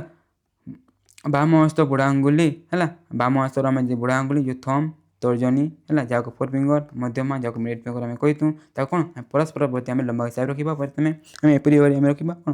ଆମେ ଏପରି ଭାବରେ ଏପରି ରଖିବା। ତାପରେ ଦେଖ ଏଠି କ'ଣ ଲେଖା ହେଲା, ଯଦି ତର୍ଜନୀ ଚୁମ୍ବକ କ୍ଷେତ୍ରର ଦିଗ ଓ ମଧ୍ୟମା ବିଦ୍ୟୁତ୍ ସ୍ରୋତର ଦିଗକୁ ସୂଚାଏ ହେଲା। ତର୍ଜନୀ କାହାକୁ ଆମ ଚୁମ୍ବକ କ୍ଷେତ୍ର ଆଉ ଆମ ମଧ୍ୟମା ବିଦ୍ୟୁତ୍ ସ୍ରୋତର ଦିଗକୁ ଯଦି ସୂଚାଏ, ତେବେ ପରିବାହୀ ଉପରେ କାର୍ଯ୍ୟକାରୀ ହେଉଥିବା ବଲର ଦିଗ ହେଲା କ'ଣ ବଲର ଦିଗ ହେଲା, ବଲର ଦିଗ ସେ କ'ଣ ଆମ ଯେଉଁ ବୁଢ଼ା ଆଙ୍ଗୁଳି ହେଲା, ଯେଉଁ ଆମ ବୁଢ଼ା ଆଙ୍ଗୁଳି ଯେଉଁ ରହିଛି ସେ କ'ଣ ଆମ ବୁଢ଼ା ଆଙ୍ଗୁଳି ତାକୁ ନିର୍ଦ୍ଧାରଣ କରିଥାଏ। ଦେଖ ଏ ଯେଉଁ ଲେଖା ହେଇଛି, ଏ ଯେଉଁ ଲେଖା ହେଇଛି ବୁଝାଉଛି ତ। ଦେଖ ଏହାକୁ ଏବେ ତୁମେ କିପରି ମନେ ରଖିବ ହେଲା, ଏହାକୁ ତୁମେ କିପରି ମନେ ରଖିବ ଦେଖ ଏପରି କହିଦେବ। ଦେଖ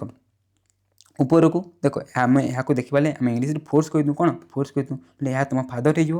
ଆଉ ଏହା ଦେଖ ଆମେ ଇଂଲିଶରେ ଏହାକୁ କ'ଣ ମ୍ୟାଗ୍ନେଟିକ୍ ଫିଲ୍ଡ କହିଦେଉ, ତ ଏହାକୁ ତୁମେ ସିମ୍ପଲି ଏମ୍ କହିବ, ଫାଦର ମଦର ହେଇଗଲା। ଆଉ ଏଇ ଯେଉଁ ରହିଛି ହେଲା, ଏଇ ଯେଉଁ ରହିଛି ଦେଖ ଏହାକୁ ଆମେ ସିମ୍ପଲି ଆମେ କରେଣ୍ଟ କହିପାରିବା, ତ ଏହାକୁ ତୁମେ ଚାଇଲ୍ଡ କହିବ ହେଲା। ଦେଖ father mother child, father mother child, force magnetic field ଆଉ କ'ଣ current, force magnetic field current, father mother child, father mother child, ତୁମେ ଏପରି ଭାବରେ ତୁମେ ଏହାକୁ ମନେ ରଖିପାରିବ ହେଲା। ଦେଖ ଏଇ ଯେଉଁ ବୁଢ଼ା ଆଙ୍ଗୁଳି କ'ଣ ତୁମେ ଫୋର୍ସ ବା ଏଫ୍ ତୁମେ କହିବ ଫାଦର, ଆଉ କ'ଣ ଆଉ ଆମ ଚୁମ୍ବକ କ୍ଷେତ୍ର ଯାହାକୁ ତୁମେ ଏମ୍ କରିବ, ଆଉ ଆମ ବିଦ୍ୟୁତ୍ ସ୍ରୋତ କ'ଣ ତୁମେ ସି କରିବ। ଆଉ ଏପରି ଫାଦର ମଦର ଚାଇଲ୍ଡ ହିସାବରେ ତୁମେ ଆରାମସେ ମନେ ରଖିପାରିବ। ଦେଖ ବୁଝା ହେଇଛି ତ। ଆଉ ଦେଖ ଏ ଯେଉଁ ତୁମେ ଏହା କ'ଣ ଆମେ ସୂଚାଏ, ତାକୁ ତୁମେ କିପରି ତୁମେ ମନେ ରଖିପାରିବ। ତ ଦେଖ ତୁମେ ଜାଣିଛ ଗୋଟେ ଫ୍ୟାମିଲିରେ ହେଲା ସମସ୍ତଙ୍କର ବଡ଼ କିଏ ଥାଏ ହେଲା, ସମସ୍ତଙ୍କୁ ଯିଏକି ସବୁ କାମ କରିଥାଏ କିଏ କରିଥାଏ, ଆମ ଫାଦର କରିଥାଏ। ତ ଦେଖ ଏ ଯେଉଁ ତମ ଯେଉଁ ମା ଆଉ ତମେ ଆଉ ତମ ଯେଉଁ ମା ରହିଛ ତୁମେ ତ ଅଛ, କିନ୍ତୁ କିଏ ଅଧିକା କାମ କିଏ କରେ, ତମ ଫାଦର କରେ। ତ ତମ ଫୋର୍ସ କିଏ ଦେବ, ତମ ଫାଦର ହିଁ ଦେବ। ବୁଝାଉଛି ତ। ତୁମେ ସେପରି ଭାବରେ ମଧ୍ୟ ଏହା କ'ଣ ଦିଏ ଆଉ ଫୋର୍ସ ଦିଏ, ତୁମେ ଏପରି ଭାବରେ ମଧ୍ୟ ତୁମେ ମନେ ରଖିପାରିବ ହେଲା। ବୁଝାଗଲା ତ। ଦେଖ ତାପରେ ଏଇ ଯେଉଁ ଆମେ ଯେଉଁ ପଢ଼ିଲେ ହେଲା, ଯେଉଁ ଫ୍ଲେମିଂ ବାମ ହସ୍ତ ଯେଉଁ ନିୟମ ପଢ଼ିଲେ, ଏବେ ନେକ୍ସଟ ଆମେ ଗୋଟେ ଟପିକ୍ ପଢ଼ିବା ହେଲା, ମୋଟର ବିଷୟରେ ପଢ଼ିବା। ତ ସେଠି ଆମେ ଏଇ ଯେଉଁ ରହିଛି ନା ଫ୍ଲେମିଂ ଲେଫ୍ଟ ହ୍ୟାଣ୍ଡ ରୁଲ୍ ଯେଉଁ ରହିଛି ସେଠି ଆମେ ୟୁଜ୍ ହୋଇଛେ ହେଲା। ବୁଝାଇଲା ତ। ଦେଖ ଇଣ୍ଟରେଷ୍ଟିଂ ହେଲେ ଏହା ମଧ୍ୟ ଆମେ ଜାଣିନେଲେ। ଦେଖ ଏବେ ଏହାକୁ ନେଇକି ଆମେ କିଛି କ୍ୱେଶ୍ଚିନ୍ ମଧ୍ୟ ତମ ବହିରେ ଯେଉଁ ଅଛି ତାକୁ ନେଇକି କରିବା, ଯେଉଁଥିପାଇଁ ତୁମେ ଏଇ ଯେଉଁ ରୁଲ୍ କିପରି ଭାବରେ ପ୍ରୟୋଗ କରାଯାଏ ଏକ୍ଜାମ୍ରେ ଏପରି ଯଦି କ୍ୱେଶ୍ଚିନ୍ ଆସେ ତୁମେ କିପରି କରିପାରିବ ଆରାମ ତୁମେ ଜାଣିପାରିବ। ତ ଦେଖ ଏହା ପାଇଁ ଦେଖ ମୁଁ ତ ଏଠି ତୁମକୁ ବତେଇଦେବି ହେଲା, ଦେଖିବାଲେ ଏତେ ଭଲ ଭାବରେ ହେବନି, କିନ୍ତୁ ସେଥିପାଇଁ ତୁମେ କ'ଣ କରିବ ଦେଖ ତୁମେ ଖାତା ବାହାର କର ଆଉ ଏପରି ଚିତ୍ର ତୁମେ ଖାତାରେ ଆଙ୍କି ଦିଅ। ଆଉ ତାପରେ ମୁଁ ତୁମକୁ ଯେପରି ଭାବରେ କହିବି ତୁମେ ସେପରି ଭାବରେ ଯଦି କରୁଛ ତୁମେ ଆରାମସେ ଏହାକୁ ତୁମେ ଶିଖିକି ଯିବ। ଆଉ ଯଦି ତୁମେ କିଛି ବାହାର କରିବନି ଆଉ ଏଇ ଯେ ସ୍କ୍ରିନ୍ରେ ତୁମେ ଏପରି କରିବ ହେଲେ ଭଲ ଭାବରେ ହେବନି। ତୁମେ ଖାତା ବାହାର କର ଆଉ ଏହାକୁ ତୁମେ ନିଜେ ମଧ୍ୟ ଟିକେ ଖାତାରେ କରିକି ତୁମେ କରିବାକୁ ଚେଷ୍ଟା କର। ଦେଖ ଆରାମସେ ତୁମେ ବୁଝିକି ଯିବ।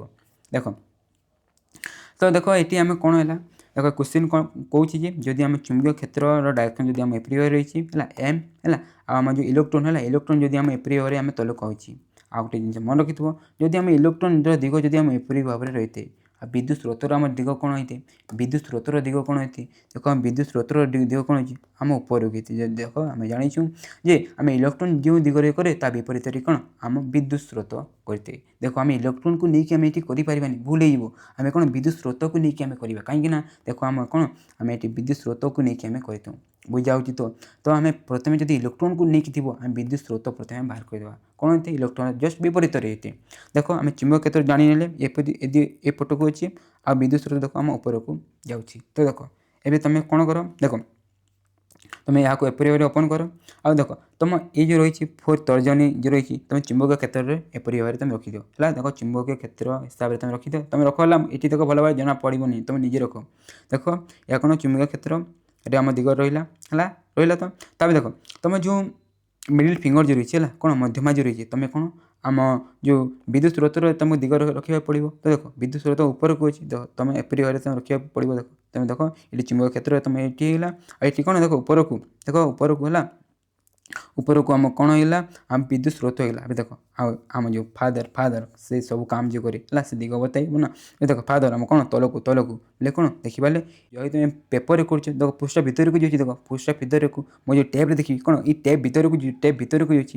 ଦେଖ ଏହାର ଆନ୍ସର୍ କ'ଣ ହେଇଯିବ, ଆମ ପୃଷ୍ଠା ଭିତରକୁ ହେଇଯିବ। କ'ଣ ହେଇଯିବ, ପୃଷ୍ଠା ଭିତରକୁ ହେଇଯିବ। ଦେଖ ଏପରି ଭାବରେ ଆମ ହେଇଯାଏ ହେଲା ଏପରି ଭାବରେ ଆମକୁ କରିବା ପାଇଁ ପଡ଼ିଥାଏ। ବୁଝାଇଗଲା ତ କିପରି ଭାବରେ ଆମେ କରିଲେ ହେଲା। एप्रियरी यार को यूज करतुँ तापर देख ये मुझे किसी क्वेश्चन दे देछे है ये क्वेश्चन को तुमको ये बतईदेवी ये दुईटा तुम होमवर्क है ये दुईटा होमवर्क तुम्हें कमेंट कर यहाँ करके है 2 और 3 देखिए तुम कौन कर यार आम जो दिग कौन रहा फोर्स दिग कौन रख जदि मुझे जो फास्ट जो लिखी है यहाँ को जब मुझे बतेबी देख ये कौन है देखिए आम मैग्नेटिक फील्ड डायरेक्शन देख आम एपट को एपट को आम करेन्ट डायरेक्शन देख आम तल को बोले आम फ्लेमिंग को लेफ्ट हैंड रूल यूज करवा तो आम कौन आम लेफ्ट हैंड को बाहर कले आम एपरी वे आम करदे एपरी वे करदे फादर मदर चिल्ड्रेन तो देख आम मदर आम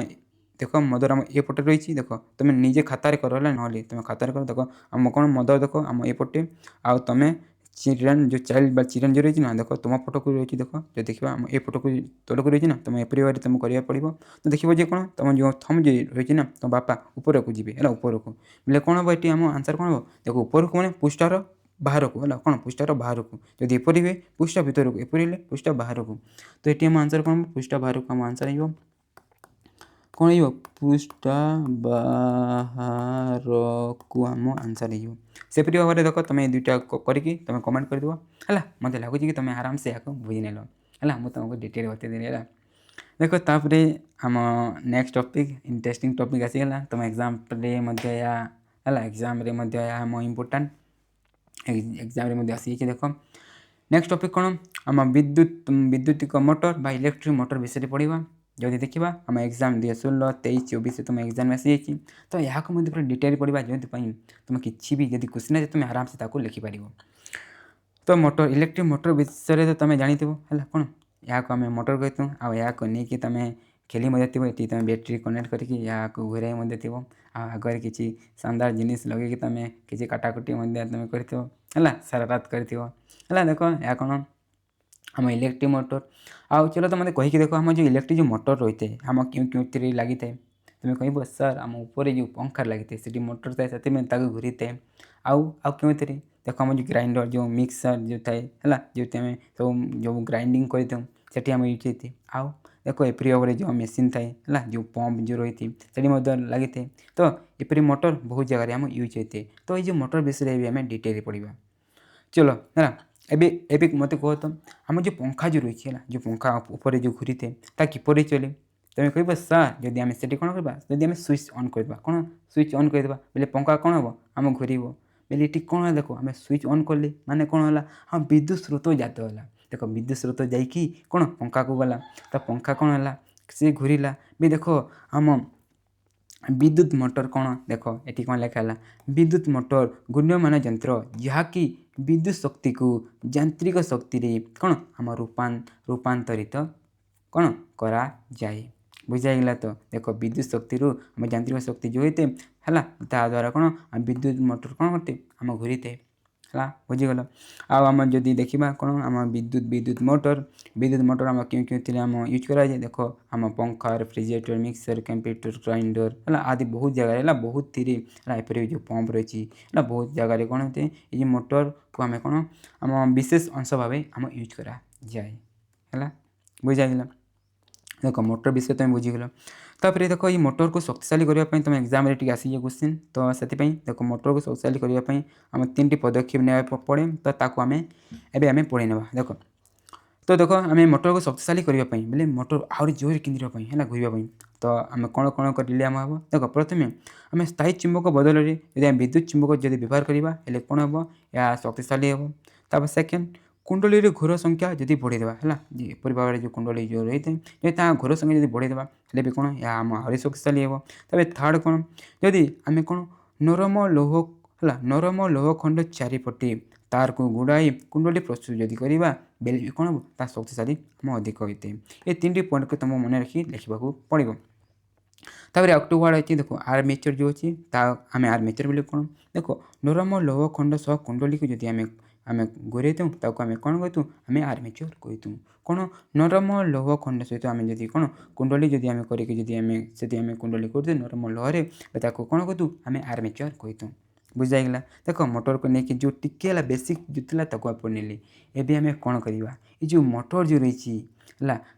ये मोटर तार किपर क्यों नियम को लेकिन होते ହେଲା। ତାପରେ ଏହାର ଗଠନ କିପରି ହୋଇଥାଏ, ତାପରେ ଏହା କାର୍ଯ୍ୟ ପ୍ରଣାଳୀ କିପରି ହୋଇଥାଏ, କିପରି ଭାବରେ ତାହା ଘୂରିଥାଏ, ଆଉ ଏହାର କିଛି ଆମ ଯେଉଁ କିଛି ରହିଛି ନା, ଯେପରି ଆମ ଏଠି ଯେଉଁ ବଲୟ ଅଛି ବିଖଣ୍ଡିତ ବଲୟ, ତା'ର ଆମ କାର୍ଯ୍ୟ କିପରି ହୋଇଥାଏ, ଯେଉଁଥିପାଇଁ ଏହା ପୁରା କଣ୍ଟିନ୍ୟୁଅସ୍ଲି ଘୂରିପାରେ, ତାକୁ ଆମେ ପଢ଼ିବା। ତ ଦେଖ, ଏହାକୁ ନେଇକି ତୁମେ ଏକ୍ଜାମ୍ରେ ଆସେ ତ ଭଲ ଭାବରେ ବୁଝିବାକୁ ଚେଷ୍ଟା କରିବ, ଆଉ ହେଲା ଚିନ୍ତା କରନା, ହେଲା ପୁରା ଭଲ ଭାବରେ ବୁଝିକି ଯିବ। ତ ପ୍ରଥମେ କ'ଣ, ଆମ ବିଦ୍ୟୁତିକ ମୋଟର ବା ଇଲେକ୍ଟ୍ରିକ୍ ମୋଟର ବିଷୟରେ ପଢ଼ିବା। ହେଲା, ସରି ମୋଟର ବିଷୟରେ ପଢ଼ୁଛୁ ନା, ତ ଏହାର ପ୍ରଥମେ କ'ଣ, ଆମେ ଯେଉଁ ନିୟମ ପଢ଼ିବା, କେଉଁ ନିୟମରୁ ଆମ ଏହା ଘୂରିଥାଏ। ତ ଦେଖ, ଆମେ ଯଦି ନିୟମ ଡିସ୍କସ୍ କରିବା, ଦେଖ ଆମେ ଜାଣିଲେ କ'ଣ, ଯଦି ଆମେ ସୁଇଚ୍ ଅନ୍ କଲେ ମାନେ ବିଦ୍ୟୁତ୍ ଦେଲେ କ'ଣ ହୋଇଥାଏ, ଆମ ଯାନ୍ତ୍ରିକ ଶକ୍ତି ହୋଇଥାଏ, ସେଇଟା ଆମେ ଘୂରିଥାଏ। ତ ତା ନିୟମ କ'ଣ, ସେଇଟା ହିଁ ଦେଖ ନିୟମ କ'ଣ, ବିଦ୍ୟୁତ୍ ମୋଟର ହେଲା, ବିଦ୍ୟୁତିକ ମୋଟର ଏକ ଘୂର୍ଣ୍ଣୟମାନ ଯନ୍ତ୍ର, ଏହା ବିଦ୍ୟୁତ୍ ଶକ୍ତିକୁ ଯାନ୍ତ୍ରିକ ଶକ୍ତି ରୂପେ ରୂପାନ୍ତରିତ କରେ। ହେଲା, ମୋଟର ବୁଝିଗଲ। ଏହାର ଯଦି ତୁମକୁ ଆଉ ଟିକେ ଲେଖିବାର ଅଛି ଆଉ ଟିକେ ଭଲ ଭାବରେ, ତ ଦେଖ ଏହାକୁ ମଧ୍ୟ ତୁମେ ଲେଖିପାରିବ। ଦେଖ ଏଠି କ'ଣ ଲେଖା ହେଲା,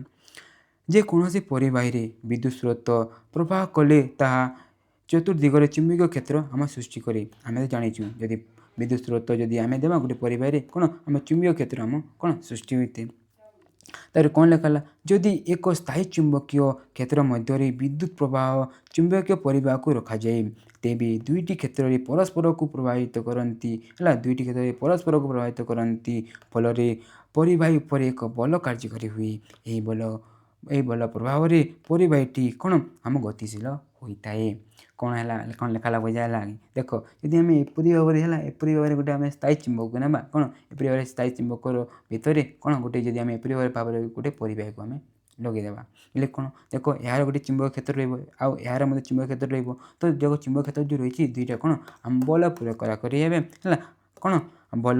କାର୍ଯ୍ୟକାରୀ ହେବା, ଆଉ ତାହା ଫଳରେ କ'ଣ ହେବ, ଏଇ ଯେଉଁ ଆମ ପରିବାହୀ ଯେଉଁ ରହିଛି ନା, ଏଇ ଯେଉଁ ପରିବାହୀ ତାହା କ'ଣ ହେବ, ଆମ ଘୂରିବ। ବୁଝାଯାଉଛି ତ? ତ ଏହାର ଯେଉଁ ନିୟମ ବୁଝିଗଲେ ତ? ଦେଖ, ତାପରେ ଏବେ ଆମେ କ'ଣ କରିବା, ଏହାର ଆମ ଯେଉଁ ଗଠନ ରହିଛି ତାକୁ ଏବେ ଆମେ ପଢ଼ିବା।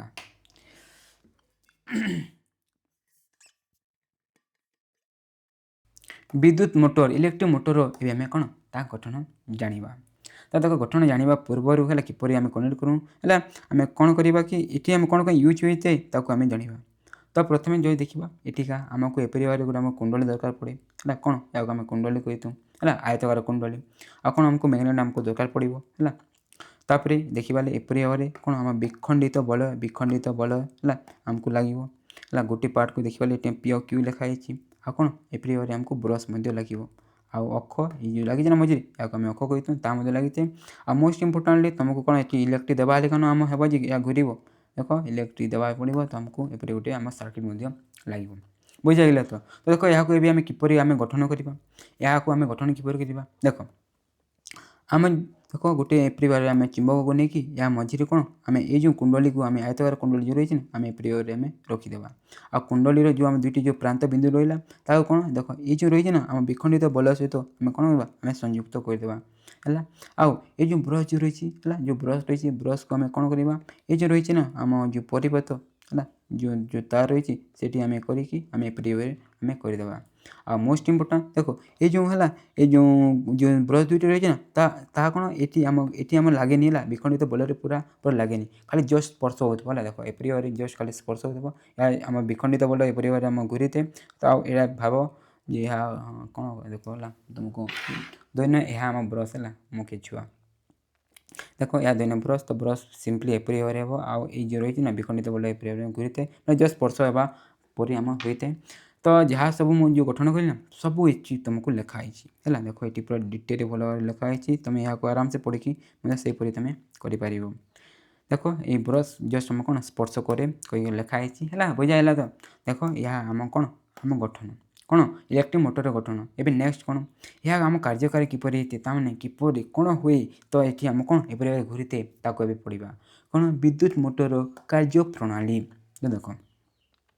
ଏବେ ଟିକେ ଭଲ ଭାବରେ ଟିକେ ବୁଝିବା ପାଇଁ ତୁମେ ଟିକେ ଚେଷ୍ଟା କରିବ। ହେଲା, ଦେଖ, ଏହା ଆମ କ'ଣ ଯଦି ଆମେ ଦେଖିବା, ଆମେ ଏବେ ଯେଉଁ ପଢ଼ିଲେ କ'ଣ ଆମେ ଫ୍ଲେମିଂଙ୍କ ଯେଉଁ ଲେଫ୍ଟ ହ୍ୟାଣ୍ଡ ରୁଲ୍ ପଢ଼ିଲେ, କ'ଣ ଫ୍ଲେମିଂ ବାମ ହସ୍ତ ଯେଉଁ ନିୟମ ଯେଉଁ ପଢ଼ିଲେ, ହେଲା ତାକୁ ନେଇକି ଆମ ଏଇଟା ହେଇଥାଏ। ତ କିପରି ଭାବରେ ହେଇଥାଏ ତାକୁ ଏବେ ନେଇକି ଆମେ ପଢ଼ିବା। ମନେ ଅଛି ତ? Fleming left hand rule, Fleming left hand ଏପରି ଭାବରେ ଆମେ ଓପନ୍ କରିବା। ଆଉ ଏଇ ଯେଉଁ ରହିଛି ନା କ'ଣ ଆମ ବୁଢ଼ା ଆଙ୍ଗୁଳି କ'ଣ ବଲର ଆମ ଦିଗକୁ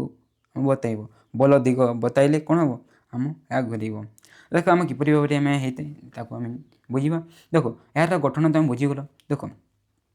एबे जदि आम ये कौन करवा जदि आम इलेक्ट्रिसिटी है देवा है करेन्ट दे तो या घूर ना जदि आम कौन ये इलेक्ट्रिसिटी देवा तो देख इलेक्ट्रिसिटी पॉजिटिव रहा ये नेगेटिव ए पटो आम एपरी भाव एपरी भाव एपरी भाव एपरी भाव कौन ए बी सी डी होगी कौन हम आम एपरी भाव आम आसो है सर्किट क्लोज हो एपरी भाव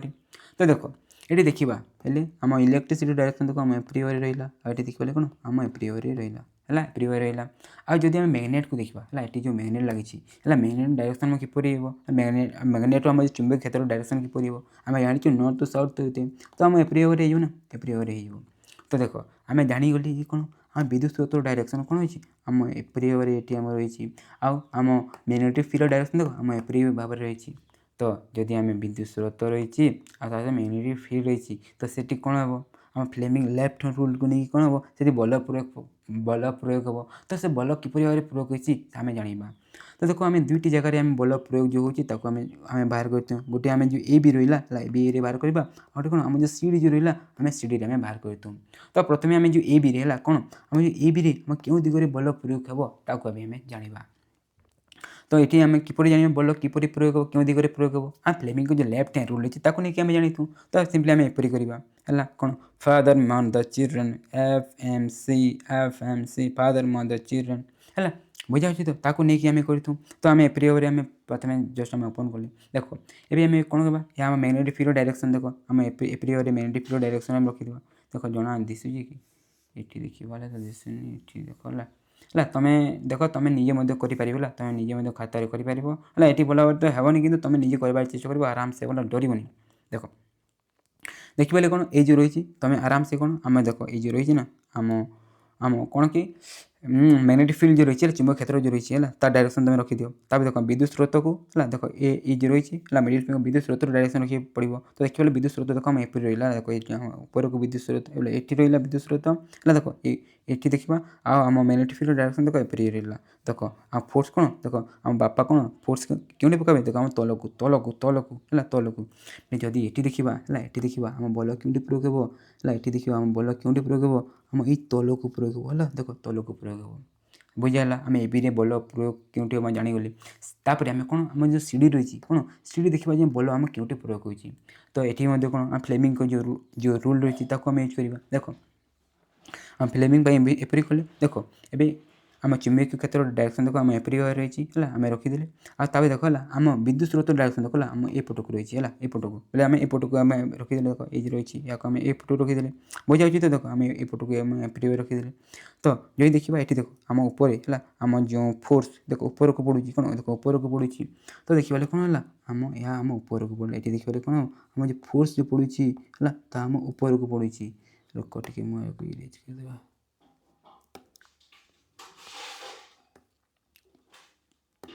देखो ये देखिए कौन आम जो फोर्स जो पड़ी है फोर्स कौन आम ऊपर को पड़ी आबी देखिए देख आम तलकू सीढ़ी ऊपर को एबी आम तलकू देख जब गोटे ऊपर गोटे तलकू हेल्ले कौन हम देख जदि देखा है ये पनिया को लेकिन आम कर देख दैन्य है या दैन्य आम ए बी है दैन्य या कौन आम ए बी आ दैन्य आम कौन आम सी डी देख ए कौन आम तलक पड़ी देख ए आम तलक पड़ी तो यह तलक जीव आ देख आम जो सीढ़ी रही है सीढ़ी देख सीढ़ी आम ऊपर को पड़ी तो ऊपर को तो देख या तलक गला या ऊपर को देख या तलक या ऊपर को बुझा देख या तलक या ऊपर को तो एपरी भाव आम घूर है देख एपरी भाव घूर देख या तलक गला या ऊपर को एपरी भाव आम अधा कर देख एपरी भाव जदि हो देख आम जो सीढ़ी थी देख ता चेंज होगा सीढ़ी देख आम ये आसीगला आउ देख आम ये आसीगला देख तापर जदि आम अधा करवा देख एपरी भाव फोर्स पड़ा है एपरी भाव ये फोर्स पड़ा ये एपरी भाव आम फोर्स पड़ा बेले ये फोर्स पड़ा बेले कौन हम या घूरे घूरला कौन हम देख आम जो सीढ़ी जो रही देख आम जो सीढ़ी देख आम एपट को आसो आम जो ए बी जो रही आम एपट को आसो जदि आम ये देखा आम एपरी भाव देख आम जो सीढ़ी रही आम एपट को आसीगला आउ ये देख आम चेंज होगा बुझा तो ये पूरा एपरी भाव आम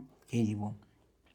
देख सेपरी भाव में जब हो आउ देख ये गोटे आम बहुत बढ़िया जिनिस लगे देख ये जो लगाई जो विखंडित बल है विखंडित बल से कौन कर देख ये जो विखंडित बल भी यह सागर कौन हम आम घूर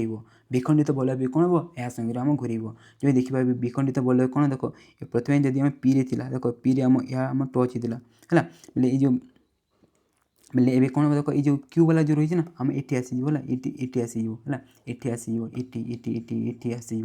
जब क्यू वाला जब आम एटी आसी जाऊँ बोले देख एबे जब क्यू वाला आम एटी आसी जाऊँ बोले आम सी डी देख आम जो सी डी रही ये आम ए सी डी रही है सी डी रुकला ये आम सी डी रही ये कौन आम ए बी रही देख आम एप्रियरी होगा एप्रियरी बोले एबे जदि देखा जेहेतु विखंडित बल लगे आम एटी आम क्यू वाला आम एटी आसीगला बोले देख आम विद्युत स्रोत डायरेक्शन तो आम कि चेंज होनी देख एपरी भाव में आम आम पुणी आम प्रभाव अच्छी बोले एबे देखा देख आम विद्युत स्रोत डायरेक्शन देखला आम डी सी कौन आम बी की देखी देख आम एपरी भाव में आम डी सी बी ए को देखी देख डी सी बी ए प्रथम देखा कौन आम ए बी सी डी जाऊला देखा आम डी सी बी ए को देखी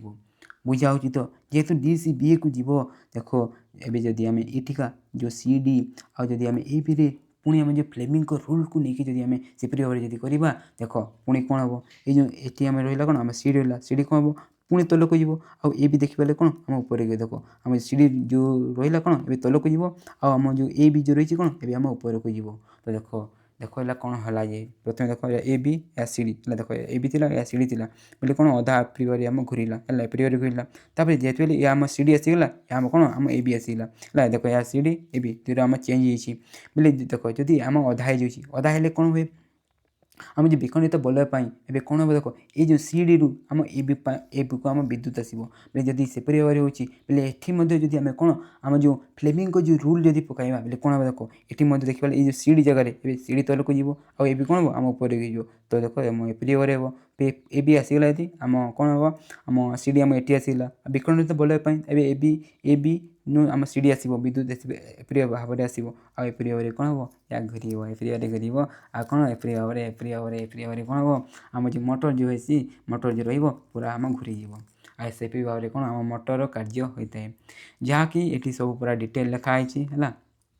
मत लगुच कि तुमको भल भाव भल पूरा बुझे देती है देख जदि ये देखा टी मुझे गोटे जिनस कहीदे देख घंटा घंटा घंटार विपरीत दिगरे जो रही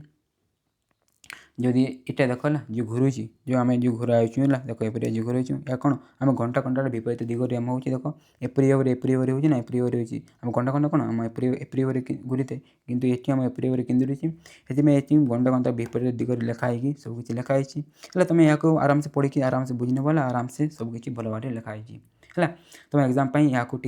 तुमको मन रखा पड़ो तापर देख नेक्स्ट टाइम टाइम टे देख तापर नेक्स्ट कौन आम विद्युत मोटर है विद्युत मोटर गोटे लगी देख आम जो विखंडित बल है जो विखंडित बल यार कार्य मोस्ट इम्पोर्टाट होते हैं तो तार कार्य को आम डिस्कस करवा देख जदि विखंडित बलय को आम ये यूज न बोले कर न था जदि खाली आम बलय को जब यूज करें पूरा एपरी गोल को जब यूज करते एपरी को आम जब यूज कर न था बोले ये जो रही है देख आम जो ये जो रही जो घूरवा जो रही है ना ये कुंडली कुंडली कौन सिंपली आम एपरी होता ना एपरी एपरी एपरी एपरी एपरी एपरी से भी पूरा पूरा गोटे राउंड घूरी न पारंता है बुझा हो तो देख कौन एपरी एपरी खाली होता आउ ये विखंडित बलय कौन से पूरा पूरा एपरी भाव एपरी भाव पूरा घूरी थे है देख ये हेच साइड लिखाई विखंडित बलय परिपथ में विद्युत स्रोत दिग प्रति अर्ध घूर्णन पर परिवर्तन करे है देख ये विखंडित बलय कौन अच्छे सब आम इलेक्ट्रिक नाम एपरी भाव में आम जाइए ये आम सी आउ डी आसिले भी आम सेपरी भाव में होते है कौन अर्ध घूर्णन पर आम परिवर्तन करते दिग है फल कौन है फल कुंडली विद्युत स्रोतर दिग परिवर्तन हुए है देख विद्युत स्रोतर परिवर्तन हुए आदि कार्यकारी होता बलर दिग से अनुसार परिवर्तन हुए एवं कुंडली अनवरत आम घूरवे कौन से साहाय्य करे बुझा हो तो देख ये विखंडित बलय ही ये पूरा पूरा गोल गोल कर घुई पारे ना खाली एपरी एपरी एपरी एपरी होता है देख या डिटेल लिखाई तुम आराम से या बुझीगल है बुझीगल तो है देख मोटर मुझे तुमको डिटेल बतईली है तुम एग्जाम जपर क्वेश्चन भी आराम से कर देख तापर गोटे इंटरेस्टिंग टॉपिक आसला है देख गोटे इंटरेस्टिंग टॉपिक कौन विद्युत चुंबकीय प्रेरण इलेक्ट्रोमैग्नेटिक इंडक्शन विद्युत चुंबकीय प्रेरण इलेक्ट्रोमैग्नेटिक इंडक्शन है ये किए आम माइकल फैराडे कह गोटे साइंटिस्ट थे से देते तो यह कौन देख यह इंटरेस्टिंग कौन यह इंटरेस्टिंग देख ये जो माइकल फैराडे जो गोटे साइंटिस्ट थे से इनोवेटिव है से नुआ अलग किसी करने चेष्टा करुले देख से भाविले कौन आम तो जाचु जदि गोटे आम पाखे गोटे विद्युत परिवेश अच्छी जदि आम विद्युत दूँ है से कौन आम चुंबकीय क्षेत्र आम जात हुए कौन ता अलौटा संभव हो पारे कि तो अलौटा माने कौन देख आम ये विद्युत दूँ चुंबकीय क्षेत्र जात हो बेले कौन आम जब चुंबकीय क्षेत्र दबा चुंबकीय क्षेत्र दबा कौन से आम विद्युत प्रवाह हो पार कि विद्युत प्रवाह हो पार कि जदि सेपरी होगले तो आराम से आम विद्युत है विद्युत आराम से आम कर बुझा तो तो देख है बुझ बोले कौन ये जो माइकल फैराडे जो थे ताको लेकिन किसी एक्सपेरिमेंट करते देख से कौन बहुत प्रकार एक्सपेरिमेंट करते कि आम गोटे ये आम डिस्कस करवा देख जदि जो देख जदि आम एपरी भाव गोटे कुंडली एपरी भाव आम किसी करके देख यहाँ एपरी भाव गोटे यंत्र यहाँ आम कौन कहूँ आम गाल्वानोमीटर कहूँ कौन गाल्वानोमीटर एपरी भाव थाए एपरी भाव थाए आम कौन कौन आम यूज करूँ देख यह जदि ये जो परिपथ है सर्किट जदि इलेक्ट्रिक जदि प्रवाह हो इलेक्ट्रिक करेन्ट जदि प्रवाह हो एपरी भाव डिफ्लेक्ट कर तो आम जाना कौन ये आम किसी विद्युत हो देख से कौन करते से एपरी भाव किसी करके सीटिका है कौन एपरी भाव गोटे चुंबक को लेकिन कौन चुंबक को लेकिन एपरी भाव से चुंबक को एपटू सेपटू सेपटू एपटू से करते सेपरी करने फल से देखी कौन देख ये जो रही जो गाल्वानोमीटर से एपरी डिफ्लेक्ट करला से जानीगले जे ना ना ना है खाली आम विद्युत देले आम चुंबकीय क्षेत्र हुए है आम जदि कौन चुंबकीय क्षेत्र देवा से कौन हम विद्युत आम कर मैं उलटा आम कर कही से करते देख आउटे मन रख देख नहेले कौन जदि आम एपरी गोटे चुंबक को आम रखीदे आउ जदि आम एपट को जब भी आने भी कौन हम हेले भी आम कौन हम ये आम विद्युत स्रोत आम आसी थाए आपर जो विद्युत है जो ये जो विद्युत जो बाहर सेपरी विद्युत गोटे नाम रखाई सेपरी विद्युत को कौन कह सेपरी विद्युत को कौन कह प्रेरित है प्रेरित विद्युत कहुए सेपरी विद्युत कौन कह प्रेरित विद्युत कहुए क्या जदि आम सेपरी करके आम किसी विद्युत बाहर करूँ कौन कहुए प्रेरित विद्युत कहुए तो देख ये आम डिटेल पढ़ा है देख बुझाला तो देख माइकल फैराडे ये जो इलेक्ट्रोमैग्नेटिक जो इंडक्शन अच्छी ताकू आम देते तो देख ये आम जो अच्छी ताकू आम नहीं बुझा एक मुदित तार कुंडली और तत्संलग्न एक चुंबक क्षेत्र में आपेक्षिक गति जो तार कुंडली दुई प्रांत मध्य विभवांतर आम सृष्टि हुए और तार कुंडली रे विद्युत प्रवाह घटे ये प्रकार विद्युत प्रवाह को कौन प्रेरित विद्युत प्रवाह कहुए देख जदि आम एपरी भाव में देख कुंडली को नवा जदि आम गोटे चुंबक क्षेत्र जदि आम परिवर्तन करवा है कौन तत्संलग्न एक चुंबक क्षेत्र में जदि आम अपेक्षित गति जो जदि आम कौन ये जदि आम एपरी भाव जब परिवर्तन आम करवा बोले से कौन हम देख जदि सेपरी करूँ कौन आम ये विद्युत बाहर से विद्युत कौन प्रेरित विद्युत आम कहीतु है किंतु देख ये कहीं आम देखा विद्युत स्रोत आम ये तुम भल बाटे बुझ देख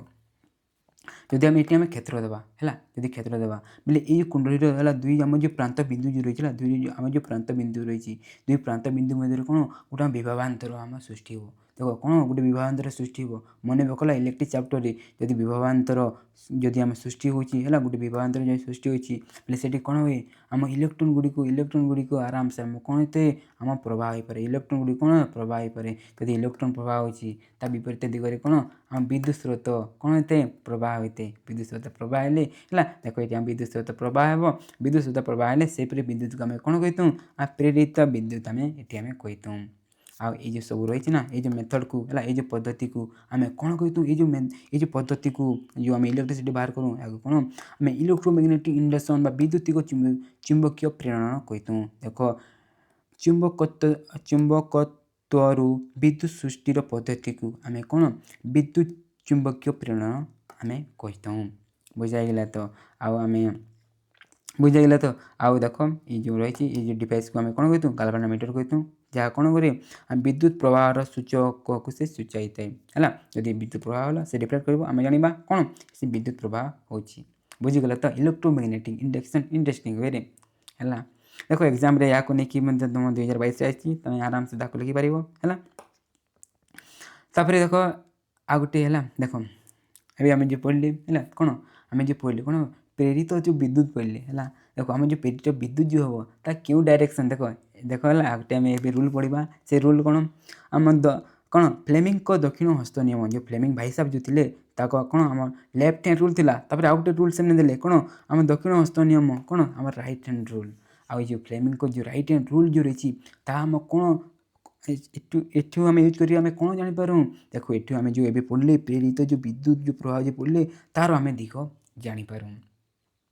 बुझा तो देख या आम बुझा देख आम जपरी लेफ्ट हैंड रूल जो अच्छी ना सेपरी आम कौन आम राइट हैंड रूल रही देख लेफ्ट हैंड रूल जपरी थी सेपरी आम कौन राइट हैंड रूल रही देख से आम एपरी भाव करने पड़ूला है ये कौन आम राइट हैंड को खोलिक देख राइट हैंड को खोलिक आम एपरी भाव है देख एपरी भाव जो आम 90 डिग्री करते ना देख एपरी भाव देख यह 90 डिग्री यह 90 डिग्री करके आमको ये आमको कर पड़ूला तो जानीदेव या कौन आम बुढ़ा आंगुली या तर्जनी है या आम मध्यमा तो आम तीन टाक कौन समकोणी 90 डिग्री हिसाब से आम रखा लंबा हिसाब से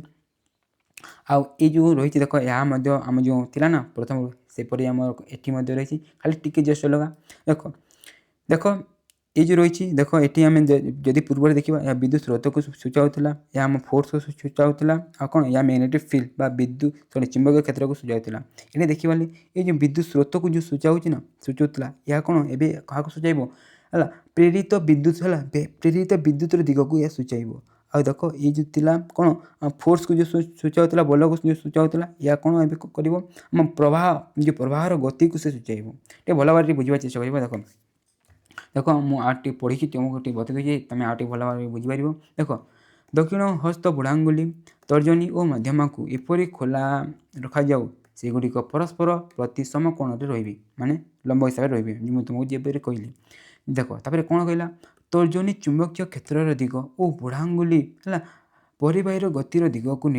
निर्देश कले मध्यमा प्रेरित विद्युत दिग को आम कौन निर्देश कर देख जब आम एपरी भाव खोलिया 90 डिग्री हिसाब से आदि ये जो है तर्जनी जो चुंबक क्षेत्र को आम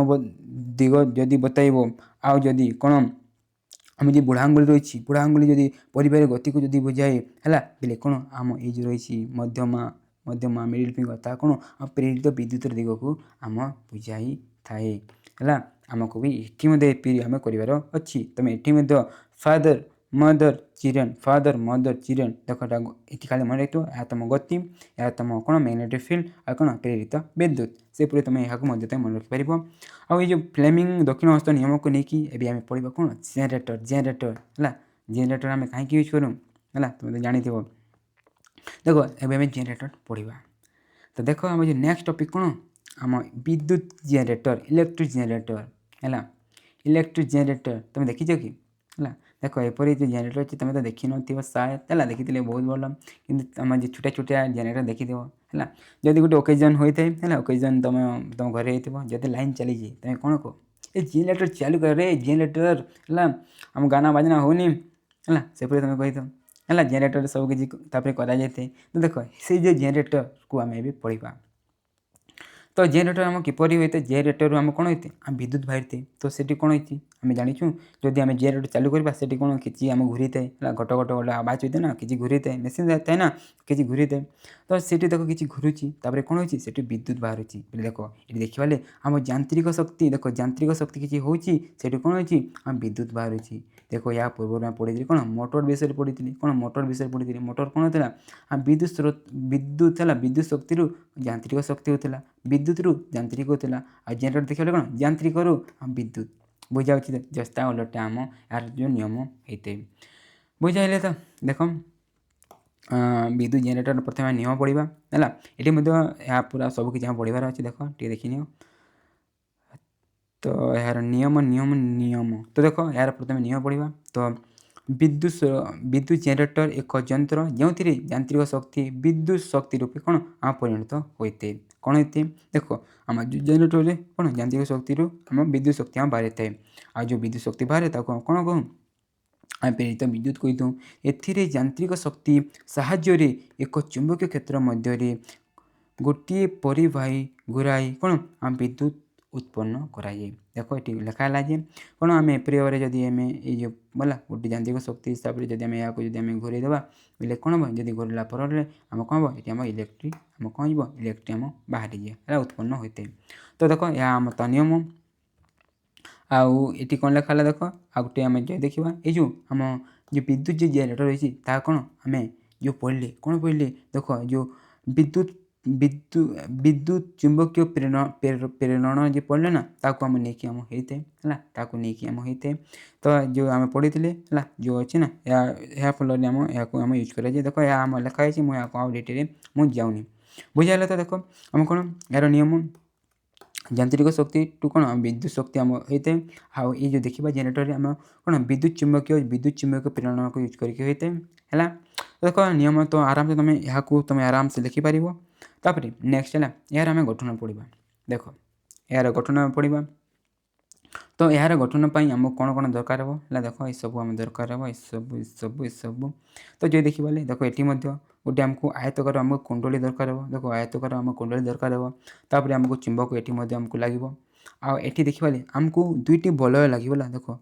ଦେଖ ଏଠି ଆମ ବଲୟ ଲାଗିବ। ଆମ ମୋଟର ଯେଉଁ ଥିଲା ଆମ ବିଖଣ୍ଡିତ ବଲୟ ଥିଲା, ଏଠି କ'ଣ ଆମକୁ ସିମ୍ପଲି ବଲୟ ଲାଗିବ ଦୁଇଟି। ଦେଖ ଏଠି ଗୋଟେ ବଲୟ ଲାଗିବ, ଏଠି ଗୋଟେ ଗୋଲ ହେଇକି ଥାଏ ହେଲା, ଏପରି ଆମ ବଲ୍ ଲାଗିବ। ଆଉ ଏଠି ମଧ୍ୟ ଆମ ବ୍ରସ୍ ଲାଗିବ, ଦୁଇଟି ବ୍ରସ୍। ଦେଖ ଏଠି ଗୋଟେ ଆଉ ଯେଉଁ ବ୍ରସ୍ ଏପରି ଭାବରେ ଆମର ରହିଥାଏ। ଆଉ ଏଠିକା ତୁମକୁ ବିଦ୍ୟୁତ୍ ଜାଣିବା ପାଇଁ କି ବିଦ୍ୟୁତ୍କୁ ଷ୍ଟୋର୍ କରିବା ପାଇଁ ଗୋଟେ ଚୁମ୍ବକ, ନହେଲେ ତୁମେ ଏଠି ମଧ୍ୟ ବ୍ୟାଟେରୀ ମଧ୍ୟ ଲଗାଇ ପାରିବ। ଦେଖ ଏସବୁ ଆମର ଲାଗିଥାଏ। ତାପରେ ଏହାକୁ ଆମେ କିପରି ଭାବରେ ଆମେ ଜଏନ୍ କରିଥାଉ ଯଦି ଦେଖିବା। ଦେଖ ଆମେ ଯେଉଁ କୁଣ୍ଡଳୀ ଯେଉଁ ରହିଛି ହେଲା, ଯେଉଁ ଆୟତକାର କୁଣ୍ଡଳୀକୁ ଆମେ ଏଇ ଯେଉଁ କ'ଣ ଯେଉଁ ବଲୟ ସହିତ ଆମେ ଜଏନ୍ କରିଦେଉ ହେଲା, ବଲୟ ସହିତ ଜଏନ୍ କରିଦେଉ। ଆଉ ଏଇ ଯେଉଁ କୁଣ୍ଡଳୀକୁ ଦୁଇର ମଝିରେ ଆମକୁ ରଖିବାକୁ ପଡ଼ିଥାଏ ଚୁମ୍ବକର ହେଲା। ତାପରେ ଆମ ଯେଉଁ ଦୁଇଟି ବ୍ରସ୍ ରହିଛି, ଦେଖ ଟିକେ ୱେଟ୍ କର। ଦେଖ ଆମ ଯେଉଁ ଦୁଇଟି ବ୍ରସ୍କୁ ଆମେ ବାହାର ଯେଉଁ ସର୍କିଟ୍ ଆମେ ଜଏନ୍ କରିଦେବା, ଯେଉଁଥିରେ ଆମ ଇଲେକ୍ଟ୍ରିସିଟି ଏଠି ଆସିବ। ଆଉ ଜଣାଯିବ ଯେ କ'ଣ ଆମେ ଏଠି ଇଲେକ୍ଟ୍ରିସିଟି ବାହାରୁଛି କହିକି। ବୁଝାଯାଉଛି ତ। ସେପରି ଭାବରେ ଆମ ଏଠି ହେଇଥାଏ। ଦେଖ ଯାହା ସବୁ ଏଠି ମୁଁ କହିଲି ନା ସବୁ କିଛି ଏଠି ଲେଖା ହେଇଛି। ତୁମେ ଆରାମସେ ଏହାକୁ ତୁମେ ହେଲା ଆରାମସେ ତୁମେ ଲେଖି ନେବ।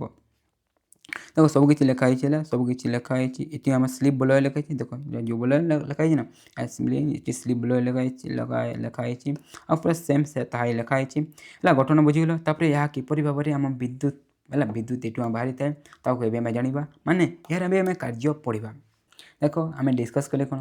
ଏ ଜେନେରେଟରରେ କ'ଣ ଆମେ ଯାନ୍ତ୍ରିକ ଶକ୍ତି ଦେଲେ କ'ଣ ବିଦ୍ୟୁତ୍ ଆମ ବାହାରିଥାଏ। ତ କିପରି ହୋଇଥାଏ ତାକୁ ଜାଣିବା। ତ ଦେଖ ଏହାକୁ ବୁଝିବା ପାଇଁ ଟିକେ ଭଲ ଭାବରେ ବୁଝିବାକୁ ଚେଷ୍ଟା କରିବ ହେଲା, ଆରାମସେ ତୁମେ ମଧ୍ୟ ବୁଝିଯିବ ହେଲା। ଦେଖ ଏଠି ଯଦି ଦେଖିବା ହେଲା, ଆମ ଯେଉଁ ପ୍ରେରିତ ବିଦ୍ୟୁତ୍ର ଯେଉଁ ଦିଗ ରହିଛି ତାକୁ ଜାଣିବା ପାଇଁ କ'ଣ ଆମେ ଯେଉଁ ଫ୍ଲେମିଙ୍କ ଯେଉଁ ରାଇଟ୍ ହ୍ୟାଣ୍ଡ ଯେଉଁ ରୁଲ୍ ରହିଛି ତାକୁ ନେଇକି ଆମେ କରିଥାଉ। ତ ଏପରି ଭାବରେ କରିକି ଆମେ କରିବା। ତ ତା ପାଇଁ ହେଲେ ଆମକୁ ଦୁଇଟି ଜିନିଷ ଜାଣିବାକୁ ପଡ଼ିବ। ତ ଦେଖ ଆମ କ'ଣ ପରିବାହୀର ଆମକୁ ଗତି ଜାଣିବାକୁ ପଡ଼ିବ। ତ ଆମେ ପରିବାହୀକୁ ଆମେ ଦେଖ ଆମେ ଘଣ୍ଟା ଦିଗରେ ଆମେ ଘୁରାଇବା। କାହା ଦିଗରେ? ଆମେ ଘଣ୍ଟାର ଦିଗରେ ଆମେ ଘୁରାଇବା। ଯଦି ଏପରି ଅଛି ଏପରି ଭାବରେ ଆମେ ଘୁରାଇବା, ତା'ମାନେ ଆମ ଏ ବି ହେଲା, ଏ ବି ଆମ ଉପରକୁ ଯିବ। ଆଉ ଆମ ସି ଡ଼ି କ'ଣ ହେବ ଆମ ତଳକୁ ଯିବ ହେଲା, ଏପରି ଭାବରେ। ଆଉ ଦୁଇଟିରେ ଆମେ ଚେକ୍ କରିବା ପାଇଁ ପଡ଼ିବ। ଆଉ ମ୍ୟାଗ୍ନେଟିକ୍ ଫିଲ୍ଡ ଡାଇରେକ୍ସନ୍ ଦେଖ ଆମ ଏପରି ଭାବରେ ରହିଛି ହେଲା, ଏପରି ଭାବରେ ଆମ ଉତ୍ତରରୁ ଦକ୍ଷିଣ ଥାଏ। ତ ତାକୁ ଆମେ ଦେଖିଥିଲେ। ତ ଏବେ ଆମେ ଫାର୍ଷ୍ଟ ଦେଖିବା ହେଲା କ'ଣ କେଉଁଥିରେ ଆମେ ଏବିରେ ଦେଖିବା ଯେ ଆମ ଯେଉଁ ଆମେ ଯେଉଁ କଲା ପରେ ଆମେ ପ୍ରେରିତ ବିଦ୍ୟୁତ୍ର ଡାଇରେକ୍ସନ୍ ଆମ କିପରି ରହିବ। ଦେଖ ତା ପାଇଁ ଆମେ ରାଇଟ୍ ହ୍ୟାଣ୍ଡ ଥମ୍ବ ରୁଲ୍ ଆମେ ୟୁଜ୍ କରୁ ହେଲା। ରାଇଟ୍ ହ୍ୟାଣ୍ଡ ଥମ୍ବ ରୁଲ୍ କାହିଁକି ଅଛି କ'ଣ ଆମ ଯେଉଁ ଫ୍ଲେମିଙ୍କ ଯେଉଁ ରାଇଟ୍ ହ୍ୟାଣ୍ଡ ରୁଲ୍ ଅଛି ତାକୁ ନେଇକି ଆମେ କରିଥାଉ। ତ ଆମେ ଏପରି ଭାବରେ ଆମେ ଓପନ୍ କରିବା। ଦେଖ ରାଇଟ୍ ହ୍ୟାଣ୍ଡ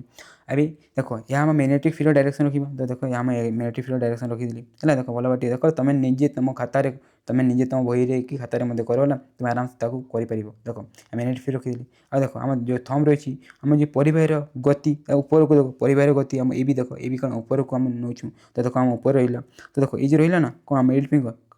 ତାହା କ'ଣ ଆମ ପ୍ରେରିତ ବିଦ୍ୟୁତ୍କୁ ସୂଚାଏ। ତ ଦେଖ ପ୍ରେରିତ ବିଦ୍ୟୁତ୍ କ'ଣ ହେବ ଦେଖ ଆମ ଏପରି ଆମ ସିଧା ହୋଇଯିବ କ'ଣ ଆମ ଏଠୁ ଆମ ବି ଯିବ। କ'ଣ ଯିବ ଆମ ଏଠୁ ବି ଯିବ। ତାପରେ ଆମେ କ'ଣ କରିବା ଆମେ ଯେଉଁ ସି ଆଉ ଡି ରହିଛି ନା ତାକୁ ସେଠି ମଧ୍ୟ ଆମେ ଚେକ୍ କରିବା। ଦେଖ ସେଠି ଆମେ ଚେକ୍ କରିବା। ତ ଏଠି ମଧ୍ୟ ଆମେ ରାଇଟ୍ ହ୍ୟାଣ୍ଡ ଯେଉଁ ରୁଲ୍ ରହିଛି ତାକୁ ନେଇକି ଆମେ କରିବା। ଏପରି ଭାବରେ ଆମେ ଓପନ୍ କଲେ ଯଦି ଏବେ ଦେଖିବା ଦେଖ ଆମେ ଏବେ ଦେଖିବାଲେ ଦେଖ ଆମ ସି ଆଉ ଡିରେ ହେଲା, ସି ଆଉ ଡିରେ ଆମ ଯେଉଁ ରହିଛି ଆମ କ'ଣ ସେ ଗତି ତଳକୁ ଯାଉଛି। ଦେଖ ଆମେ ତଳକୁ ଯାଉଛି। ତ ଆମେ ସି ଆଉ ଡିକୁ ଆମେ ତଳକୁ କଲେ ଦେଖ ଏପରି ଭାବରେ ଆମେ ତଳକୁ କଲେ। ଆଉ ଏହା ଦେଖ ନା ଆମେ ମ୍ୟାଗ୍ନେଟିକ୍ ଫିଲ୍ଡ ଡାଇରେକ୍ସନ୍ ଦେଖ ଏପରି ଭାବରେ ଆମେ ରହିଛି ହେଲା, ଏପରି ଭାବରେ ଦେଖ ଆମର ରହିଛି। ତ ଦେଖ ଏଇ ଯେଉଁ ରହିଛି ହେଲା ଏହା ଦେଖ ଏପଟକୁ ଆସିଛି। ତା'ମାନେ କ'ଣ ଏହା ଆମ ସି ଟୁ ଡିକୁ ଯିବ। ଏପରି ଭାବରେ କ'ଣ ଏପରି ଭାବରେ ହେବ। ଏହା ମାନେ କ'ଣ ଯଦି ଆମେ ଦେଖିବା ଦେଖ ଆମ ଯେଉଁ ବିଦ୍ୟୁତ୍ ଯେଉଁ ପ୍ରେରିତ ଯେଉଁ ବିଦ୍ୟୁତ୍ ଯେଉଁ ଡାଇରେକ୍ସନ୍ ଯେଉଁ ହେବ ଦେଖ ହେଲା ଆମ ଏପରି ଭାବରେ ଦେଖ ଏ ଟୁ ଆମ ବିକୁ ଗଲା, ବିରୁ ସି, ସିରୁ ଡି ହେଲା, ଏପରି ଭାବରେ ଆମ ଆସିକି ଏପରି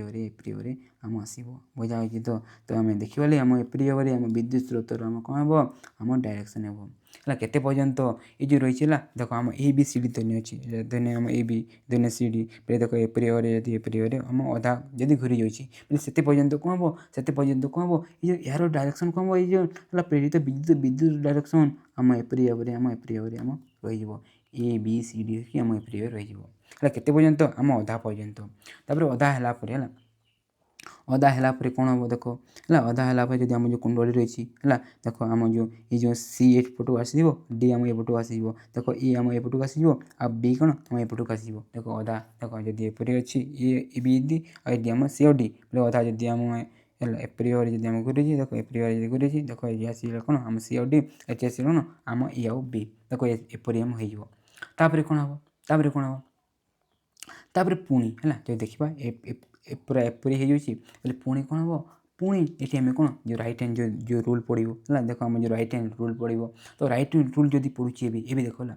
ପୁଣି ଯଦି ଏବେ ଦେଖିବା ଏବେ ଦେଖ ହେଲା ଯଦି ଆମେ ପୁରା ସେହିପରି ହେବ ଦେଖ ଏପଟୁ ପୁରା ଏପରି ଭାବରେ ଆମେ କ'ଣ ବିଦ୍ୟୁତ୍ ଯିବ ଦେଖ ଏଠି ଏବେ ଦେଖିବାଲେ ଦେଖ ଆମ ଡିରୁ ସି ଗଲା ସିରୁ ବି ଗଲା ତାପରେ ତ ଦେଖିବାଲେ ଦେଖ ଡି ସି ବି ଏ ପ୍ରଥମେ ଦେଖିବାଲେ ଆମ ଏ ବି ସି ଡି ଏପରି ଯାଉଛି ଆଉ ଦ୍ୱିତୀୟରେ ଦେଖିବା ଦେଖ ଆମ ଡି ସି ବି ଏ ହୋଇକି ଆମ ଯିବ ବୁଝାହେଉଛି ତ ଦେଖ ଯଦି ଆମେ ଏଇ ଯେଉଁ ଦେଖିବା ହେଲା ଏଠି ଯଦି ଦେଖିବା ହେଲା ପ୍ରଥମେ ତ କ'ଣ ହେବ ଦେଖ ପ୍ରଥମେ ଯେଉଁ ହେଲା ଅଧା ଦେଖ ଯଦି ଏଠି ଦେଖିବା ଅଧା କରିବା ପର୍ଯ୍ୟନ୍ତ ହେଲା ଆମ ଅଧା କରିବା ପର୍ଯ୍ୟନ୍ତ ଆମ ଏ ବି ସି ଡି ହେଇକି ଆମ ଏଇ ଯେଉଁ ବିଦ୍ୟୁତ୍ ଆସିବ ହେଲା ତାପରେ ଆଉ ଅଧାରେ କ'ଣ ହେବ ଦେଖ ଆଉ ଅଧା ଆମ ଘୁରିବା ପର୍ଯ୍ୟନ୍ତ ଯଦି ଆଉ ଅଧା ଆମେ ତାକୁ ଘୁରେଇ ଦେଉଛୁ ଏପ୍ରିୟରେ ତାପରେ କ'ଣ ହେବ ଦେଖ ଆମ ବିଦ୍ୟୁତ୍ ସ୍ରୋତ ଡାଇରେକ୍ସନ୍ ଚେଞ୍ଜ ହେଇଯିବ ଦେଖ ଏପ୍ରିୟରେ ଆମ ଡି ସି ବି ଏ ହୋଇକି ଆମ ଏପ୍ରିୟରେ ହେବ ତ ମନେ ରଖିଥିବ ହେଲା ଆମ ଏଇ ଯେଉଁ ଜେନେରେଟର ରହିଛି ସେ କ'ଣ ଅଧା ଘୂର୍ଣ୍ଣନ ପରେ କ'ଣ ହେଇଛି ଏଇ ଯେଉଁ ବିଦ୍ୟୁତ୍ ଡାଇରେକ୍ସନ୍କୁ ବିଦ୍ୟୁତର ଯେଉଁ ଡାଇରେକ୍ସନ୍ ଯେଉଁ ପ୍ରେରିତ ବିଦ୍ୟୁତର ଡାଇରେକ୍ସନ୍ ଯେଉଁ ରହିଛି ନା ତାକୁ ସେ ଚେଞ୍ଜ କରିଦିଏ କ'ଣ କରିଦିଏ ତାକୁ ସେ ପରିବର୍ତ୍ତନ କରିଦିଏ କ'ଣ କରିଦିଏ ତାକୁ ଦେଖ ସେ ପରିବର୍ତ୍ତନ କରିଦିଏ କେତେବେଳେ ଆମ ଅଧ ଘୂର୍ଣ୍ଣନ କଲା ପରେ ବୁଝାଉଛି ତ ଯେହେତୁ ଏ ଅଧା ଘୂର୍ଣ୍ଣନ ପରେ ଆମେ ଚେଞ୍ଜ ହୋଇଥାଏ ତ ଏହାକୁ ଏଥିପାଇଁ କ'ଣ ଆମେ ଏସି ଜେନେରେଟର କହିଥାଉ କ'ଣ କହିଥାଉ ଆମେ ଏସି ଜେନେରେଟର କହିଥାଉ ଅଲ୍ଟରନେଟିଭ୍ କରେଣ୍ଟ ପ୍ରତ୍ୟାବର୍ତ୍ତୀ ବିଦ୍ୟୁତ୍ ପ୍ରବାହ ଏହାକୁ କୁହାଯାଇଥାଏ ବୁଝାଉଛି ତ ଦେଖ ଅଧା ପରେ ଆମ ଏଠି ଆମେ ଚେଞ୍ଜ ହୋଇଥାଏ ବୁଝାଇଲେ ତ ଆଉ ଏପରି ଭାବରେ ଆମ କ'ଣ ଏହାର ଆମ କାର୍ଯ୍ୟକାରୀ ହୋଇଥାଏ ହେଲା ଜେନେରେଟର ବୁଝିଗଲା ସେପରି ଭାବରେ ଆମ ଯେଉଁ ହେଲା ଜେନେରେଟର ସେଠୁ ଆମ ଇଲେକ୍ଟ୍ରିସିଟି ବାହାରିଥାଏ ଦେଖ ମୁଁ ଯାହା କହିଲି ନା ତାହା ଏଠି ଲେଖା ହେଇଛି ଅନ୍ୟ କିଛି ଲେଖା ହୁଏନି ତୁମେ ତାକୁ ଆରାମସେ ତୁମେ ଲେଖିପାରିବ ଦେଖ ତାପରେ ନେକ୍ସଟ ଯଦି ଆମେ ଏଠି ଦେଖିବା ଦେଖ ଏଠି ଯେଉଁ ଲାଗିଥିଲା ଗୋଟେ ଜିନିଷ ହେଲା ବହୁତ ବଢ଼ିଆ ଜିନିଷ ଦେଖ ଏଠି ଯେଉଁ ଲାଗିଛି ହେଲା ଏଇ ଯେଉଁ ବ୍ରସ୍ ହେଲା ଏ ବ୍ରସ୍ ପାଇଁ ହେଲା ଏଇ ଯେଉଁ ବ୍ରସ୍ର ଯଦି ଆମେ କାର୍ଯ୍ୟ ଦେଖିବା କାର୍ଯ୍ୟ କ'ଣ ହୋଇଥାଏ ଜଷ୍ଟ ଏଇ ଯେଉଁ ବ୍ରସ୍ର କାର୍ଯ୍ୟ କ'ଣ ହୋଇଥାଏ ଏଇ ଯେଉଁ ହେଲା ଏଠି ଯେଉଁ ଆମ ଇଲେକ୍ଟ୍ରିସିଟି ଯେଉଁ ଆସୁଛି ନା ତାହା ଆମ ଏଇ ଯେଉଁ ସାର୍କିଟ୍ ବା ଏଠି ଯଦି ବ୍ୟାଟେରୀ ଲଗାଇବା କିମ୍ବା ଆମେ ଯେକୌଣସି ଲଗାଇବା ଏଠି ଆମ ଆସିଥାଏ ବ୍ରସ୍ ଦ୍ୱାରା ତ ଦେଖ ଏଠି କ'ଣ ଲେଖା ହେଲା କୁଣ୍ଡଳୀରେ ଉତ୍ପନ୍ନ ପ୍ରେରିତ ବିଦ୍ୟୁତ୍ ପ୍ରବାହ ଯୋଗୁଁ ହେଲା ବାହ୍ୟ ପରିବର୍ତ୍ତରେ କ'ଣ ପ୍ରବାହ ସୃଷ୍ଟି କରେ ଦେଖ ଏହା ଯୋଗୁଁ ଏଠି ଯେଉଁ ଆମ ଯେଉଁ ବିଦ୍ୟୁତ୍ ଯେଉଁ ପ୍ରେରିତ ବିଦ୍ୟୁତ୍ ଯେଉଁ ସୃଷ୍ଟି ହେଉଛି ନା ତାକୁ ଏଠାକୁ ସେ ଆଣିବା ପାଇଁ ସେ ସାହାଯ୍ୟ କରେ ହେଲା ତାହା ଏଠି ଅଛି ତୁମେ ଆରାମସେ ଏହାକୁ ତୁମେ ଲେଖିପାରିବ ହେଲା ବୁଝିଗଲ ତ ଦେଖ ଏହା କ'ଣ ଆମେ ଏସି ଜେନେରେଟର ହେଲା ଏହା କ'ଣ ଆମେ ଏସି ଜେନେରେଟର କହିଥାଉ କାହିଁକି ନା ଆମେ ଦେଖିଲେ ପ୍ରତ୍ୟେକ ଅର୍ଧ ଘୂର୍ଣ୍ଣନ ପରେ କ'ଣ ହେଇଛି ଆମେ ଏଠି ତା'ର ଯେଉଁ ପ୍ରେରିତ ବିଦ୍ୟୁତ୍ ଯେଉଁ ବାହାରୁଛି ତା କ'ଣ ଆମ ଚେଞ୍ଜ ହୋଇଥାଏ ତା ଡାଇରେକ୍ସନ୍ ଚେଞ୍ଜ ହୋଇଥାଏ ତ ଯଦି ଦେଖିବା ଆମ ପାଖରେ ଦୁଇଟି ଜେନେରେଟର ଥାଏ ଗୋଟେ ଆମେ ଏସି ଯେଉଁ ପଢ଼ିଲେ ହେଲା ଯେଉଁଥିରେ କ'ଣ ଅଛି ଆମ ଅର୍ଧ ଘୂର୍ଣ୍ଣନ ପରେ କ'ଣ ଅଛି ତା'ର ଯେଉଁ ପ୍ରେରିତ ଯେଉଁ ବିଦ୍ୟୁତ୍ ଡାଇରେକ୍ସନ୍ କ'ଣ ଆମ ଚେଞ୍ଜ ହୋଇଥାଏ ପ୍ରଥମେ ତ ଏଠୁ ଏପଟକୁ ଆସିବ ତ ଅନ୍ୟରେ କ'ଣ ଆମ ଦେଖିବାଲେ କ'ଣ ତା ଆମ ଯେଉଁ ଦିଗ ରହିଥାଏ ତା କ'ଣ ହୋଇଥାଏ ଆମ ଚେଞ୍ଜ ହୋଇଥାଏ ତ ତାକୁ ଆମେ କ'ଣ କହିଥାଉ ତାକୁ ସେପରି ଜେନେରେଟର କ'ଣ କହିଥାଉ ଆମେ ଏସି ଜେନେରେଟର କହିଥାଉ ଏସି ବୋଲେ କ'ଣ ଆମ ଅଲ୍ଟରନେଟିଭ୍ କରେଣ୍ଟ ହେଲା ତାପରେ ହେଲା ଆଉ ଗୋଟେ ଟାଇପ୍ର ଆମ ଜେନେରେଟର ଥାଏ ହେଲା କ'ଣ ଆମ ଡିସି ଜେନେରେଟର ବୋଲେ କ'ଣ ଦେଖ ଆମେ ଦେଖିବାଲେ ଏସିରେ କ'ଣ ହୋଇଥାଏ ଆମ ଅର୍ଧ ଘୂର୍ଣ୍ଣନ ପରେ କ'ଣ ଆମ ତା ଡାଇରେକ୍ସନ୍ ଚେଞ୍ଜ ହୋଇଥାଏ ଆମ ଏ ପ୍ରେରିତ ବିଦ୍ୟୁତ୍ ଡାଇରେକ୍ସନ୍ ଯେହେତୁ ଆମେ ତାକୁ ହେଲା ଗୋଟିଏ ଡାଇରେକ୍ସନ୍ ଯଦି ଆମେ କରିବା କ'ଣ ଯଦି ଆମେ ଦେଖିବାଲେ ଗୋଟିଏ ଡାଇରେକ୍ସନ୍ ଯଦି ଆମେ କରିବା ବୋଲେ ତା କ'ଣ ତାକୁ ଆମେ ଡିସି ଜେନେରେଟର କହିଥାଉ ଦେଖିବାଲେ କ'ଣ ଆମ ଡିସି ଜେନେରେଟରରେ ଆମ ଗୋଟିଏ ଦିଗରେ ହିଁ ଆମ ପ୍ରେରିତ ବିଦ୍ୟୁତର ଡାଇରେକ୍ସନ୍ ଆମ ଥାଏ କିନ୍ତୁ ଏସିରେ ଆମ ଦୁଇଟି ହେଲା କ'ଣ କିଛି ନିର୍ଦ୍ଦିଷ୍ଟ ସମୟରେ କ'ଣ ଆମ ଚେଞ୍ଜ କରିଥାଏ ତା ଡାଇରେକ୍ସନ୍ ହେଲା ଆମେ ଯେଉଁ ପ୍ରେରିତ ବିଦ୍ୟୁତର ଡାଇରେକ୍ସନ୍ ତ ଦେଖ ଆମେ କିପରି ଗୋଟେ ଏସି ଜେନେରେଟରକୁ ଆମେ ଡିସି କରିବା ଦେଖ ଏଠି ଦେଖିବାଲେ ଆମ ଯେଉଁ ଦୁଇଟି ଯେଉଁ ଦୁଇଟି ଯେଉଁ ଆମ କ'ଣ ବଲୟ ଯେଉଁ ଲାଗିଛି ହେଲା ଦୁଇଟି ଯେଉଁ ଆମେ ରିଙ୍ଗ ଲାଗିଛି ହେଲା ଦୁଇଟି ଯେଉଁ ଦେଖ ପରିବାର ଯେଉଁ ଅଛି ତାକୁ ଆମେ ନ ଲଗେଇକି ଯଦି ସେଠି ଆମେ କ'ଣ କରିବା ଏପରି ଆମେ ସ୍ପ୍ଲିଟ୍ ରିଙ୍ଗ ବା ବିଖଣ୍ଡିତ ବଲୟ जो आम मोटर जो लगे सेपरी भाव में जब आम लगेदेवा इलेक्ट्रिक कौन हम आम जो प्रेरित विद्युत जो डायरेक्शन हम कौन आम गोटे दिगरे आम हो जाए है एसी आ डीसी बुझीगल देख तापर देख आम जो एसी जदि आम एसी जेनेटर देखा आम कौन एसी आम करेन्ट है एसी करेन्ट बाहरी थे आ डीसी जेनेटर कौन आम डायरेक्ट करेन्ट बाहरी थे है डीसी करेन्ट बाहरी थे देख आम एसी जो जेनेटर पढ़ले है एसी जेनेटर कौन आम कौन एसी करेन्ट बा प्रत्यावर्ती विद्युत प्रवाह बाहरी थे आम जो डीसी जेनेटर जो रही है कौन आम सलक विद्युत प्रवाह बा डायरेक्ट करेन्ट आम बाहरी थे देख ये दुईटा को लेकिन तुम बही अच्छी तुम एग्जाम आसीपर तार पार्थक्य तो ताको बुझी ना तो देख प्रथम जो पार्थक्य जो रही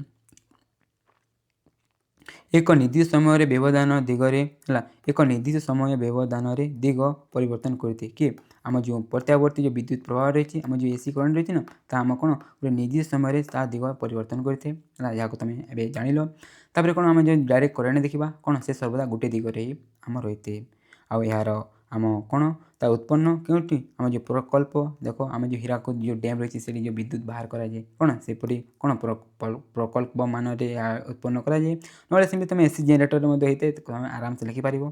आउ जो देखा आम जो डायरेक्ट करेन्ट मेन करी आम जो बैटेरी विभिन्न जो सेयर रही है ना से मेन कर उत्पन्न कराए आ तुम डीसी जेनेटर तुम लिखिपार तापर आम जो एसी रोटे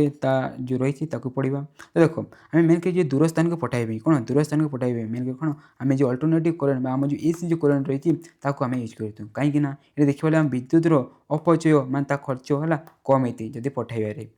आदि आम डायरेक्ट करेन्ट को आम जब गोटे गोटे जगार जब अन्य जगह को पठाइबा बहुत दूर जगह को कौन विद्युतर अधिक आम अपचय होते से आम है दूर जगह को आम के डीसी आम पठाऊनी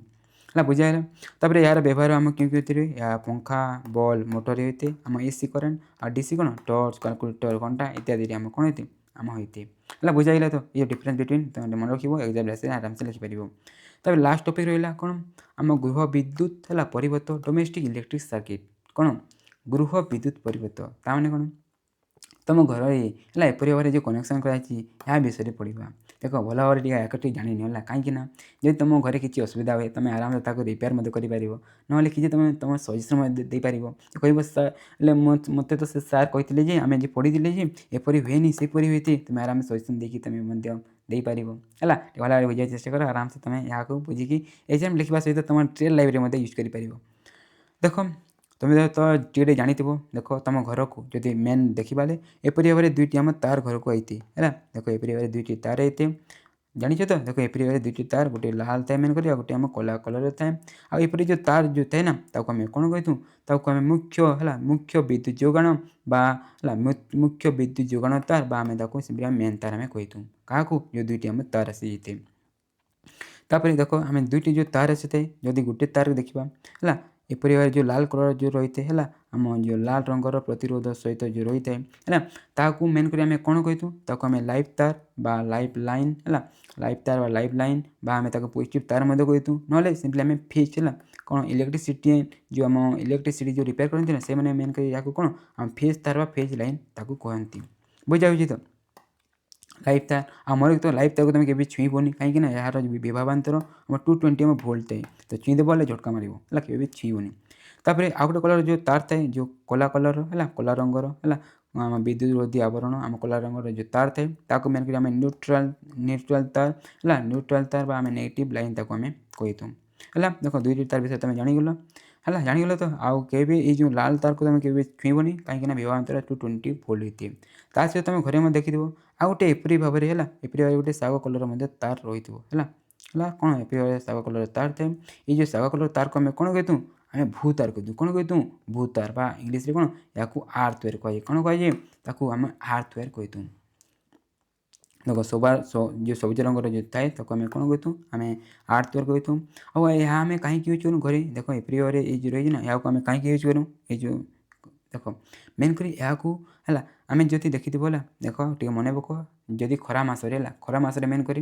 तुम जदि जो जो टीणार जदि तुम कूलर यूज कर कौन टीणार कूलर यूज कर तुम बेले बेले देखी जो ताको तुम छीओ कौन से तुमको झटका मारी छीदेव झटका मारी थे एपरी होते ना तो देख कहीं होती देख जो देखा तो आम जो इलेक्ट्रिसिटी जो आते जो विद्युत जो आते जो कूलर को କିଛି ପରିମାଣରେ କ'ଣ ଆମ ଏଇ ଯେଉଁ ଟିଣ ଯେଉଁ ରହିଛି ଯେଉଁ ଖୋଳ ରହିଛି ଟିଣର ଖୋଳ ସେ ପର୍ଯ୍ୟନ୍ତ ଆସିଯାଇଥାଏ। ତ ଯଦି ତୁମେ ଛୁଇଁ ଦେଉଛ ବୋଲେ କ'ଣ ହେବ ତା ତୁମ ସହିତ ପାସ୍ ହେବ ବୋଲେ ତୁମେ କ'ଣ ଝଟକା ମାରିଥାଏ। ସେଥିପାଇଁ କ'ଣ ସେପରି ହେଇଥାଏ। ତ ତାହାକୁ ତା ନ ହେବା ପାଇଁ ହେଲା ଯେଉଁ ଅଧିକ ଯେଉଁ ବିଦ୍ୟୁତ୍ ସ୍ରୋତ ଯେଉଁ ଟିଣକୁ ଆସିଗଲା ନା ତାକୁ ହେଲା ନ ଆସି ବୋଲେ ତାକୁ ଯଦି ଆସୁଛି ତାକୁ ଭଗାଇ ଦେବା ପାଇଁ ଗୋଟେ ଆମେ ୟୁଜ୍ କରୁ। ତ ତା ପାଇଁ କ'ଣ ଆମେ ସିମ୍ପଲି ଆମେ ଭୂ ତାର ୟୁଜ୍ କରୁ। ଦେଖ ଏଠି ଭଲ ଭାବରେ ଆମେ ବୁଝିକି ମଧ୍ୟ ଏଠି ଦେଖ ଲେଖା ହେଇଛି ଆମେ ତାକୁ ମଧ୍ୟ ପଢ଼ିକି ବୁଝି ନେବା। ଏହାର ଗୋଟିଏ ପ୍ରାନ୍ତ ଏକ ହେଲା ଏହାର ମାନେ କ'ଣ ଭୂତାର ହେଲା ଭୂତାର ଗୋଟିଏ ପ୍ରାନ୍ତ ଧାତବ ଫଲକ ସହ ସଂଯୁକ୍ତ ହୋଇଥାଏ ଓ ତାହା ଘର ବାହାରେ ମାଟି ତଳେ ଗଭୀର ହୋଇ ପୋତା ଯାଇଥାଏ। ହେଲା ମେନ୍ କରି କପର ୱେୟାରକୁ ନେଇକି କ'ଣ କରାଯାଇଥାଏ ହେଲା ଆମ ଯେଉଁ ମାଟି ହେଲା ଆମ ଘରର ପାଖରେ ହେଲା ମାଟି ତଳେ ତାକୁ ପୋତି ଦିଆଯାଇଥାଏ କନେକ୍ଟ କରିକି। ତାପରେ କ'ଣ ଅନ୍ୟ ପ୍ରାନ୍ତକୁ ବିଦ୍ୟୁତ୍ ଉପକରଣ ଧାତବ ଖୋଲ ସହିତ ଯୋଡ଼ି ଦିଆଯାଏ। ଯେପରି ହେଲା ଯେଉଁଥିରେ ଆମକୁ ଝଟକା ମାରିବା ଚାନ୍ସ ଥାଏ ଲୁହାର ଜିନିଷ ଥାଏ ଯେପରି ଆମ ଆଇରନ୍ ହୋଇଥିବ କି ଯଦି ରେଫ୍ରିଜରେଟର୍ ଦେଖିବା ହେଲା ଆଉ ଯଦି ଆମେ କୁଲର୍ ଯେଉଁ ଡିସ୍କସ୍ କଲି ହେଲା ତାହା ଯେଉଁ ଧାତବ ଯେଉଁ ରହିଛି ନା ସେଠି ମେନ୍ କରି ଆମେ ଲଗେଇକି କ'ଣ କରିଥାଉ ଆମେ ଆଉ ଗୋଟେ ଯେଉଁ ପ୍ରାନ୍ତ ରହିଛି ଭୂତାର ସେଠି ଆମେ ଜଏନ୍ କରିଦେଇଥାଉ। ହେଲା ଜଏନ୍ କରିବା ଫଳରେ କ'ଣ ହେବ ଯଦି ସେଠିକା ଯଦି ବିଦ୍ୟୁତ୍ ଆମ କିଛି ପ୍ରବାହ ହେଉଛି ସେ ଟିଣ ଜାଗାରେ କି କେଉଁ ଜାଗାରେ ସିମ୍ପଲି କ'ଣ ସେଇଟା ଆମ ମାଟି ତଳକୁ ସିମ୍ପଲି ଚାଲିଯିବ ଆଉ ଆମକୁ ଝଟକା ମାରିବନି। ଦେଖ ସେ ତାପରେ କ'ଣ ଲେଖା ହେଲା ଯଦି କେତେବେଳେ ବିଦ୍ୟୁତ୍ ସ୍ରୋତ ଲିକ୍ କରି ଧାତବ ଖୋଲକୁ ଚାଲି ଆସେ ତାହା ଭୂତାର ଯୋଗୁଁ ହେଲା ଦେଖ ହେଲା ଭୂତାର ଯୋଗେ ହେଲା ହଁ ଭୂତାର ଯୋଗେ ହେଲେ ବି ଚାଲିବ ହେଲା ଯୋଗ ହେଲେ ବି ଚାଲିବ ହେଲା ଭୂତାର ଯୋଗେ ମାଟିକୁ ଚାଲିଯାଏ ଏବଂ ଧାତବ ଉପକରଣକୁ ଛୁଇଁଲେ ବିଦ୍ୟୁତ୍ ଆଘାତ ଲାଗେ ନାହିଁ। ଏହି କାରଣରୁ ବିଦ୍ୟୁତିକ ସ୍ତ୍ରୀ ଟୋଷ୍ଟର ରେଫ୍ରିଜରେଟର ଆଦି ଉପକରଣ ଧାତବ ଖୋଲକୁ ଭୂତାର ସହିତ ସଂଲଗ୍ନ କରାଯାଇଥାଏ। ହେଲା ଝଟକା ନ ମାରିବା ପାଇଁ ଆମେ ତାକୁ ୟୁଜ୍ କରିଥାଉ। ବୁଝାଇଲା ତ ହେଲା ଭୂତାର ତୁମ ଏକ୍ଜାମ୍ ପାଇଁ ଟିକେ ଇମ୍ପୋର୍ଟାଣ୍ଟ ତ ଏହାକୁ ଟିକେ ଭଲ ଭାବରେ ଟିକେ ଧ୍ୟାନ ଦେବ। ହେଲା ଦେଖ ପୁରା ଡିଟେଲ୍ ଆମେ ଡିସ୍କସ୍ କଲି କାହିଁକି ଆମେ ୟୁଜ୍ କରୁ ମଧ୍ୟ ହେଲା। ତାପରେ ଆଉ ଟିକେ ଆମକୁ ପଢ଼ିବାର ଅଛି ନେକ୍ସଟ କ'ଣ ଆମେ କ'ଣ ଫ୍ୟୁଜ୍ ବିଷୟରେ ପଢ଼ିବା। କ'ଣ ଫ୍ୟୁଜ୍ ହେଲା ଜାଣିଛ ତ ଫ୍ୟୁଜ୍ ଦେଖ ଇଲେକ୍ଟ୍ରିସିଟି ଚାପ୍ଟରରେ ମଧ୍ୟ ଆମେ ତାକୁ ଟିକେ ପଢ଼ିଥିଲି। ଦେଖ ଏପରି ଭାବରେ ଦେଖ ତୁମେ ଦେଖିଥିବ ହେଲା ଏଠି କ'ଣ ଆମେ ଫ୍ୟୁଜ୍ ବାନ୍ଧିଥାଉ ହେଲା ଏପରି ଭାବରେ ଦେଖ ଏଇ ଯେଉଁ ଲାଗିଛି ନା ଏଠି ଆମେ ଗୋଟେ ତାର ଗୋଟେ ଲଗାଯାଇଥାଏ ହେଲା ତାକୁ ଆମେ କ'ଣ ଫ୍ୟୁଜ୍ ତାର କହିଥାଉ ହେଲା କ'ଣ ଫ୍ୟୁଜ୍ ତାର କହିଥାଉ। ଆଉ ଛୋଟ ଛୋଟ ଜିନିଷ ଲଗାଇବା ପାଇଁ ଏପରି ଭାବରେ ମଧ୍ୟ କ'ଣ ଥାଏ ଆମ ଫ୍ୟୁଜ୍ ଥାଏ। ଆଉ ଭିତରେ ଦେଖ ଗୋଟେ ତାର ଲାଗିଛି ଆଉ ଏଇ ଯେଉଁ ତାର ରହିଛି ନା ଏ ତାର ଯେଉଁ ଦେଖିବା ଏହା କ'ଣ ନିମ୍ନ ଗଳନାଙ୍କ ବିଶିଷ୍ଟ ଗୋଟେ ମିଶ୍ର ଧାତୁରୁ ମେନ୍ କରି ହୋଇଥାଏ। ଆଉ ଯେଉଁ ମିଶ୍ର ଧାତୁ ଥାଏ ଯେଉଁକି ଟିନ୍ ଆଉ ଲେଡ୍କୁ ନେଇକି ହୋଇଥାଏ ହେଲା କ'ଣ ଟିନ୍ ଆଉ ଲେଡ୍କୁ ନେଇଥାଏ। ଆଉ ଏହା କିପରି ଭାବରେ ଆମ କାମ କରିଥାଏ ଦେଖ ଯଦି ଆମେ ଏହାକୁ ଏଠି ଆମେ ଲଗାଇଦେବା ଏଇ ଯେଉଁ ରହିଛି ଯଦି ହେଲା କାରଣବଶତଃ ଯଦି ଆମେ କ'ଣ ଏଠି ଆମେ ଯଦି ଇଲେକ୍ଟ୍ରିକ୍ ଯଦି ପ୍ରବାହ ଯଦି ବହୁତ ଆସିଯାଉଛି ହେଲା ଅଧିକ ଆସିଯାଉଛି ବୋଲେ ଏଇ ଯେଉଁ ରହିଛି ନା ଏଇ ଯେଉଁ ଆମ ମିଶ୍ର ଧାତୁରେ ନିର୍ମିତ ଯେଉଁ ଆମ ଫ୍ୟୁଜ୍ ୱେୟାର ଯେଉଁ ରହିଛି ତାହା ଆମ ନିମ୍ନ ଗଳନାଙ୍କ ବିଶିଷ୍ଟ ହେଲା ତାର ଆମ ଗଳନାଙ୍କ କମ୍ ଥାଏ। ତ ଯଦି ବେଶୀ ଯଦି ଆସିବ ଆମ ଇଲେକ୍ଟ୍ରିସିଟି ବୋଲେ କ'ଣ ଏହା ତୋଲିଯିବା ଫଳରେ କ'ଣ ଆଗକୁ ଯିବାକୁ ଦେବନି ହେଲେ କ'ଣ ଆମ ଭିତରେ ଯେଉଁ ଘରେ ଯେଉଁ ଉପକରଣ ଯେଉଁ ବିଦ୍ୟୁତିକ ଉପକରଣ ଅଛି ତାହା ଖରାପ ହେବାରେ ସେ ବୋଲେ ଖରାପ ହେବା ପୂର୍ବରୁ ସେ କ'ଣ ଆମକୁ ବଞ୍ଚାଇଥାଏ। ବୁଝିନେଲେ ତ ଦେଖ ଏଠି କ'ଣ ଲେଖା ତାକୁ ନେଇକି ମଧ୍ୟ ଆମେ ଟିକେ ବୁଝିନେବା। ଦେଖ ଫ୍ୟୁଜ୍ ଏକ କ'ଣ ନିରାପତ୍ତା ସାଧନ ଓ ନିମ୍ନ ଗଳନାଙ୍କ ବିଶିଷ୍ଟ ମିଶ୍ର ଧାତୁର ତାର ହେଲା କ'ଣ ଆମକୁ ବଞ୍ଚାଇବା ପାଇଁ ତାକୁ ଆମେ ୟୁଜ୍ କରିଥାଉ। ଆଉ ଯାହାର କ'ଣ ଆମ ଗଳନାଙ୍କ କ'ଣ ଆମ ନିମ୍ନ ଗଳନାଙ୍କ ହୋଇଥାଏ ଆଉ ମିଶ୍ର ଧାତୁକୁ ନେଇକି ଆମେ ଆମ ହୋଇଥାଏ। ଆଉ ଦେଖିବାଲେ କ'ଣ ନିର୍ଦ୍ଧାରିତ ପରିମାଣରୁ ବିଦ୍ୟୁତ୍ ସ୍ରୋତ ଅଧିକ ହେଲେ ତାରଟି ତରଳି ଯାଇ ପରିପଥରେ ବିଚ୍ଛିନ୍ନ ହୋଇଥାଏ ଓ ଅନ୍ୟ ଉପକରଣକୁ ନଷ୍ଟ କରିବାକୁ ଦିଏ ନାହିଁ ହେଲା ଯାହାକୁ ଡିସ୍କସ୍ କଲେ ତାହା ଏଇଠି ଆମେ ଲେଖା ହେଇଛି। ତୁମେ ଏହାକୁ ଇଂଲିଶରେ ବୋଲେ ତୁମ ଏକ୍ଜାମ୍ରେ ଆସି ଲେଖିପାରିବ। ଦେଖ ତାପରେ ଆଉ ଗୋଟେ ବିଷୟରେ ପଢ଼ିବା କ'ଣ ଆମେ ଫ୍ୟୁଜ୍ ରେଟିଂ ବିଷୟରେ ପଢ଼ିବା। ଦେଖ ଫ୍ୟୁଜ୍ ରେଟିଂ ତାର ଦେଖ ଆମେ ଏଠି ଯେଉଁ ଫ୍ୟୁଜ୍ ଆମେ ୟୁଜ୍ କରୁ ହେଲା ଦେଖ ଆମେ ଯେଉଁ ତାର ୟୁଜ୍ କରୁ ତା ଆମେ କେତେ ରେଟିଂର ଆମେ ୟୁଜ୍ କରିବା ହେଲା ତା ବିଷୟରେ ପଢ଼ିବା। ଦେଖ ଏହାକୁ ନେଇକି ତୁମ ଯେଉଁ ନ୍ୟୁମେରିକାଲ୍ କ୍ୱେଶ୍ଚିନ୍ ତୁମ ଯେଉଁ ଇଲେକ୍ଟ୍ରିସିଟି ଚାପ୍ଟରରେ ମଧ୍ୟ ରହିଅଛି ହେଲା। ତ ଦେଖ ମେନ୍ କରି ଆମେ କ'ଣ କିପରି ଭାବରେ ୟୁଜ୍ କରୁ ଟିକେ ଭଲ ଭାବରେ ଟିକେ ଜାଣିନିଅ। ଦେଖ ଧରିନିଅ ଗୋଟେ ଆମ ପାଖରେ ଗୋଟେ ଟିଭି ଅଛି ହେଲା ଧରିନିଅ ଏଇ ଯେଉଁ ଟିଭି ଆମ 4 ଏମ୍ପିୟର ଲାଗିଥାଏ ଆମ 4 ଏମ୍ପିୟର ଧରିନିଅ ଆମେ ବିଦ୍ୟୁତ୍ ସେ ସହିପାରିବ ହେଲା ସେ 4 ଏମ୍ପିୟର ଯାକ ବିଦ୍ୟୁତ୍ ଯଦି ସହିପାରିବ ତ ଦେଖ ଆମେ ଏଠି ତା ଆଗରେ ଆମେ କ'ଣ ଆମେ ଫ୍ୟୁଜ୍ କନେକ୍ଟ କରିବା କାହିଁକିନା ଯଦି ଆମ ଫ୍ୟୁଜ୍ କନେକ୍ଟ କରିବାନି ଯଦି କେବେ ଯଦି ଅଧିକ ବିଦ୍ୟୁତ୍ ଆସିଯିବ ଏହା ଖରାପ ହେବା ଚାନ୍ସ ରହିଛି। ତ ସେଥିପାଇଁ କ'ଣ ଆମେ ଏଠି ଆମେ ଫ୍ୟୁଜ୍ ୟୁଜ୍ କରିବା। ତ ଯଦି ଆମେ ଯେଉଁ ଫ୍ୟୁଜ୍ ୟୁଜ୍ କରିବା ଆମେ କେତେ ଏମ୍ପିୟର ଫ୍ୟୁଜ୍ ଆମେ ୟୁଜ୍ କରିବା ଦେଖ ଏଇ ଧରିନିଅ ଆମ 4 ଏମ୍ପିୟରକୁ ସେ ଆରାମସେ ସମ୍ଭାଳି ପାରେ। ତ ଦେଖ ଏଇ ଯେଉଁ ଆଗରେ ଯେଉଁ ଫ୍ୟୁଜ୍ ୟୁଜ୍ କରିବା आम कौन ये 4 एम्पियर आम टी अधिक आम चाहिए बोले कौन आम 5 एम्पियर कि आम 4.5 एम्पियर आम आराम से फ्यूज यूज करवा जहाँफल कौन जदि केवे भी अधिक जब विद्युत आम ये आसी जाऊँगी बोले कौन जब अधिक जब 10 एम्पियर विद्युत आसी जाऊँगी बोले कौन हम या कौन हम आम आम तले जा फल आम या कौन सेफ रही किसी असुविधा हेनी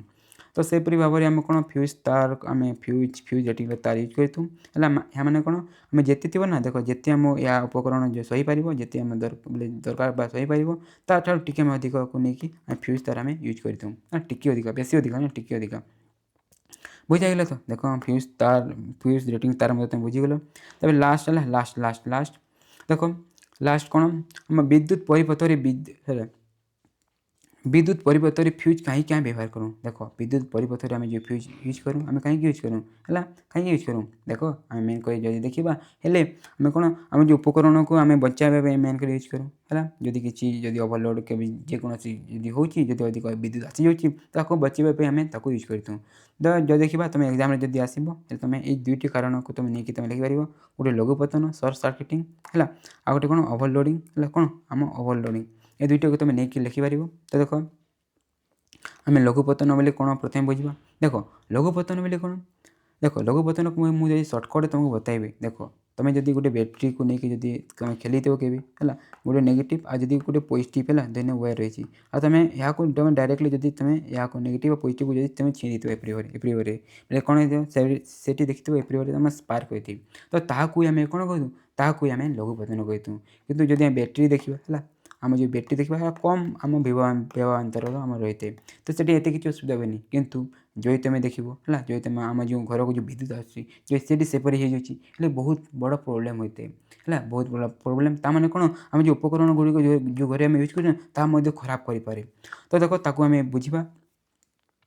विद्युत रोधी आवरण नष्ट हो बा उपकरण रे त्रुटि थिले लाइफ तार न्यूट्राल तार सीधा सलख कौन परस्पर को स्पर्श कर आशंका थाए है एपरी हेले देख विद्युत प्रवाह परिमाण कौन हठात बढ़ी जाए है कौन विद्युत प्रवाह परिमाण हठात बढ़ी जाए तो से कौन करवा आम फ्यूज यूज करवा है तो यहाँ कौन जो आम एपरी जो हो जाए ना ताकू आम सर्ट सर्किटिंग आम लघुपतन आम कहीदूँ लघुपतन आम कहीदूँ बुझीगल तो नेक्स्ट कौन आम ओभरलोडिंग कौन ओभरलोडिंग ये जो वार्ड तो तुम जापर कौन ओभरलोडिंग देख जिते लोड करवा आम ओभर जदि करदेवा जेपरी जो तुम कौन तुमको जब किसी खावाई दिखाई है गोटे थाली तुम जब आराम से खाई दे ठीक कि तुमको जो दुईट थाली जो तुम दिने खाई दे बोले कौन देख तुम खाइबार कौन ओभर हो जाए सेपरी भाव में जब जो विद्युत जो आसूसी है घर को है जदि है विद्युत जदि जो स्रोत जो परिमाण जब कौन जिते अधिक हो जाए जिते सहीबार अधिक है सेपरी को आम कौन कहतु आम ओभरलोडिंग कहतु जब ओभरलोडिंग हुए एपरी कौन देखी आम किसी जली जाए आम घर जो जिनिस गुड़िक कहीं आम जली थाए आम ओभरलोडिंग फल है आम जिते देवा जाए बोले यह बाटर जिते जाए जीवार अधिक जब आम ये नहीं जा विद्युत आराम से जली जाए है तुम देखी एपरी हो तो देख ये कौन लिखाई पढ़ी बुझी ना जदि कौन कारण घर को आसुवा जोगाण में तार व्यवहार बढ़ी जाए गोटे प्लग सकेट एकाधिक उपकरण संयुक्त होते हैं विद्युत स्रोतर परिमाण कौन बढ़ी जापे या आम कौन आम ओभरलोडिंग कहीथूँ देख बेले बेले कौन हुए आम घर को जो है जो विभागांतर अधिक भोल्टेज आम करेन्ट आम घर को आसी जाए है आसवा फल कौन होते है विद्युत स्रोत बढ़ी तो तापाई कौन आम ओभरलोडिंग होता है आदि देखा गोटे एपरी भाव में जब गोटे प्लग रही है प्लग सकेट जब आम एकाधिक जब कौन करवा आम जब एपरी भाव में जब आम विद्युत नहीं बोले जदि देख या जिते एम्पियर सही पार तार जब अधिक जब ये आम जीव बोले कौन हम किसी टाइम बाद एपरी भाव में हो जाए तो देखी तो एपरी भाव जो होता घरिका तो यहाँ आम कौन कहूँ ताकू आम ओभरलोडिंग कहूँ कहीं ये विद्युत स्रोत बढ़ी जाए तो आम ओभरलोडिंग कहूँ और यहाँ रक्षा यार रक्षा पाइबापी मेन कर कौन आम फ्यूज तार आम घर आम यूज करूँ जो कौन आम आम उपकरण को आराम से आम बचाई था है तो ये देखा आम ये चैप्टर कौन है आम द एंड है देख ये चैप्टर आम डिटेल ये जो चुंबक जहाँ को तुम भल भाव बुझीपार नाकू तुमको डिटेल पूरा बुझीदेली है जदि किसी डाउट थो हेल्ले कमेंट सेक्शन में कहताई आम अन्य किसी उपाय कहवा किंतु देख मो हिसाब से मुझे है तुमको डिटेल बतईदेली जो तुमको भल लगे इंटरेस्टिंग जो पढ़ले लाइक सब्सक्राइब जरूर कर देख मन रख यार PDF तुम सिंपली आम जो टेलीग्राम चैनल को तुम जॉइन कर। Thank you for watching.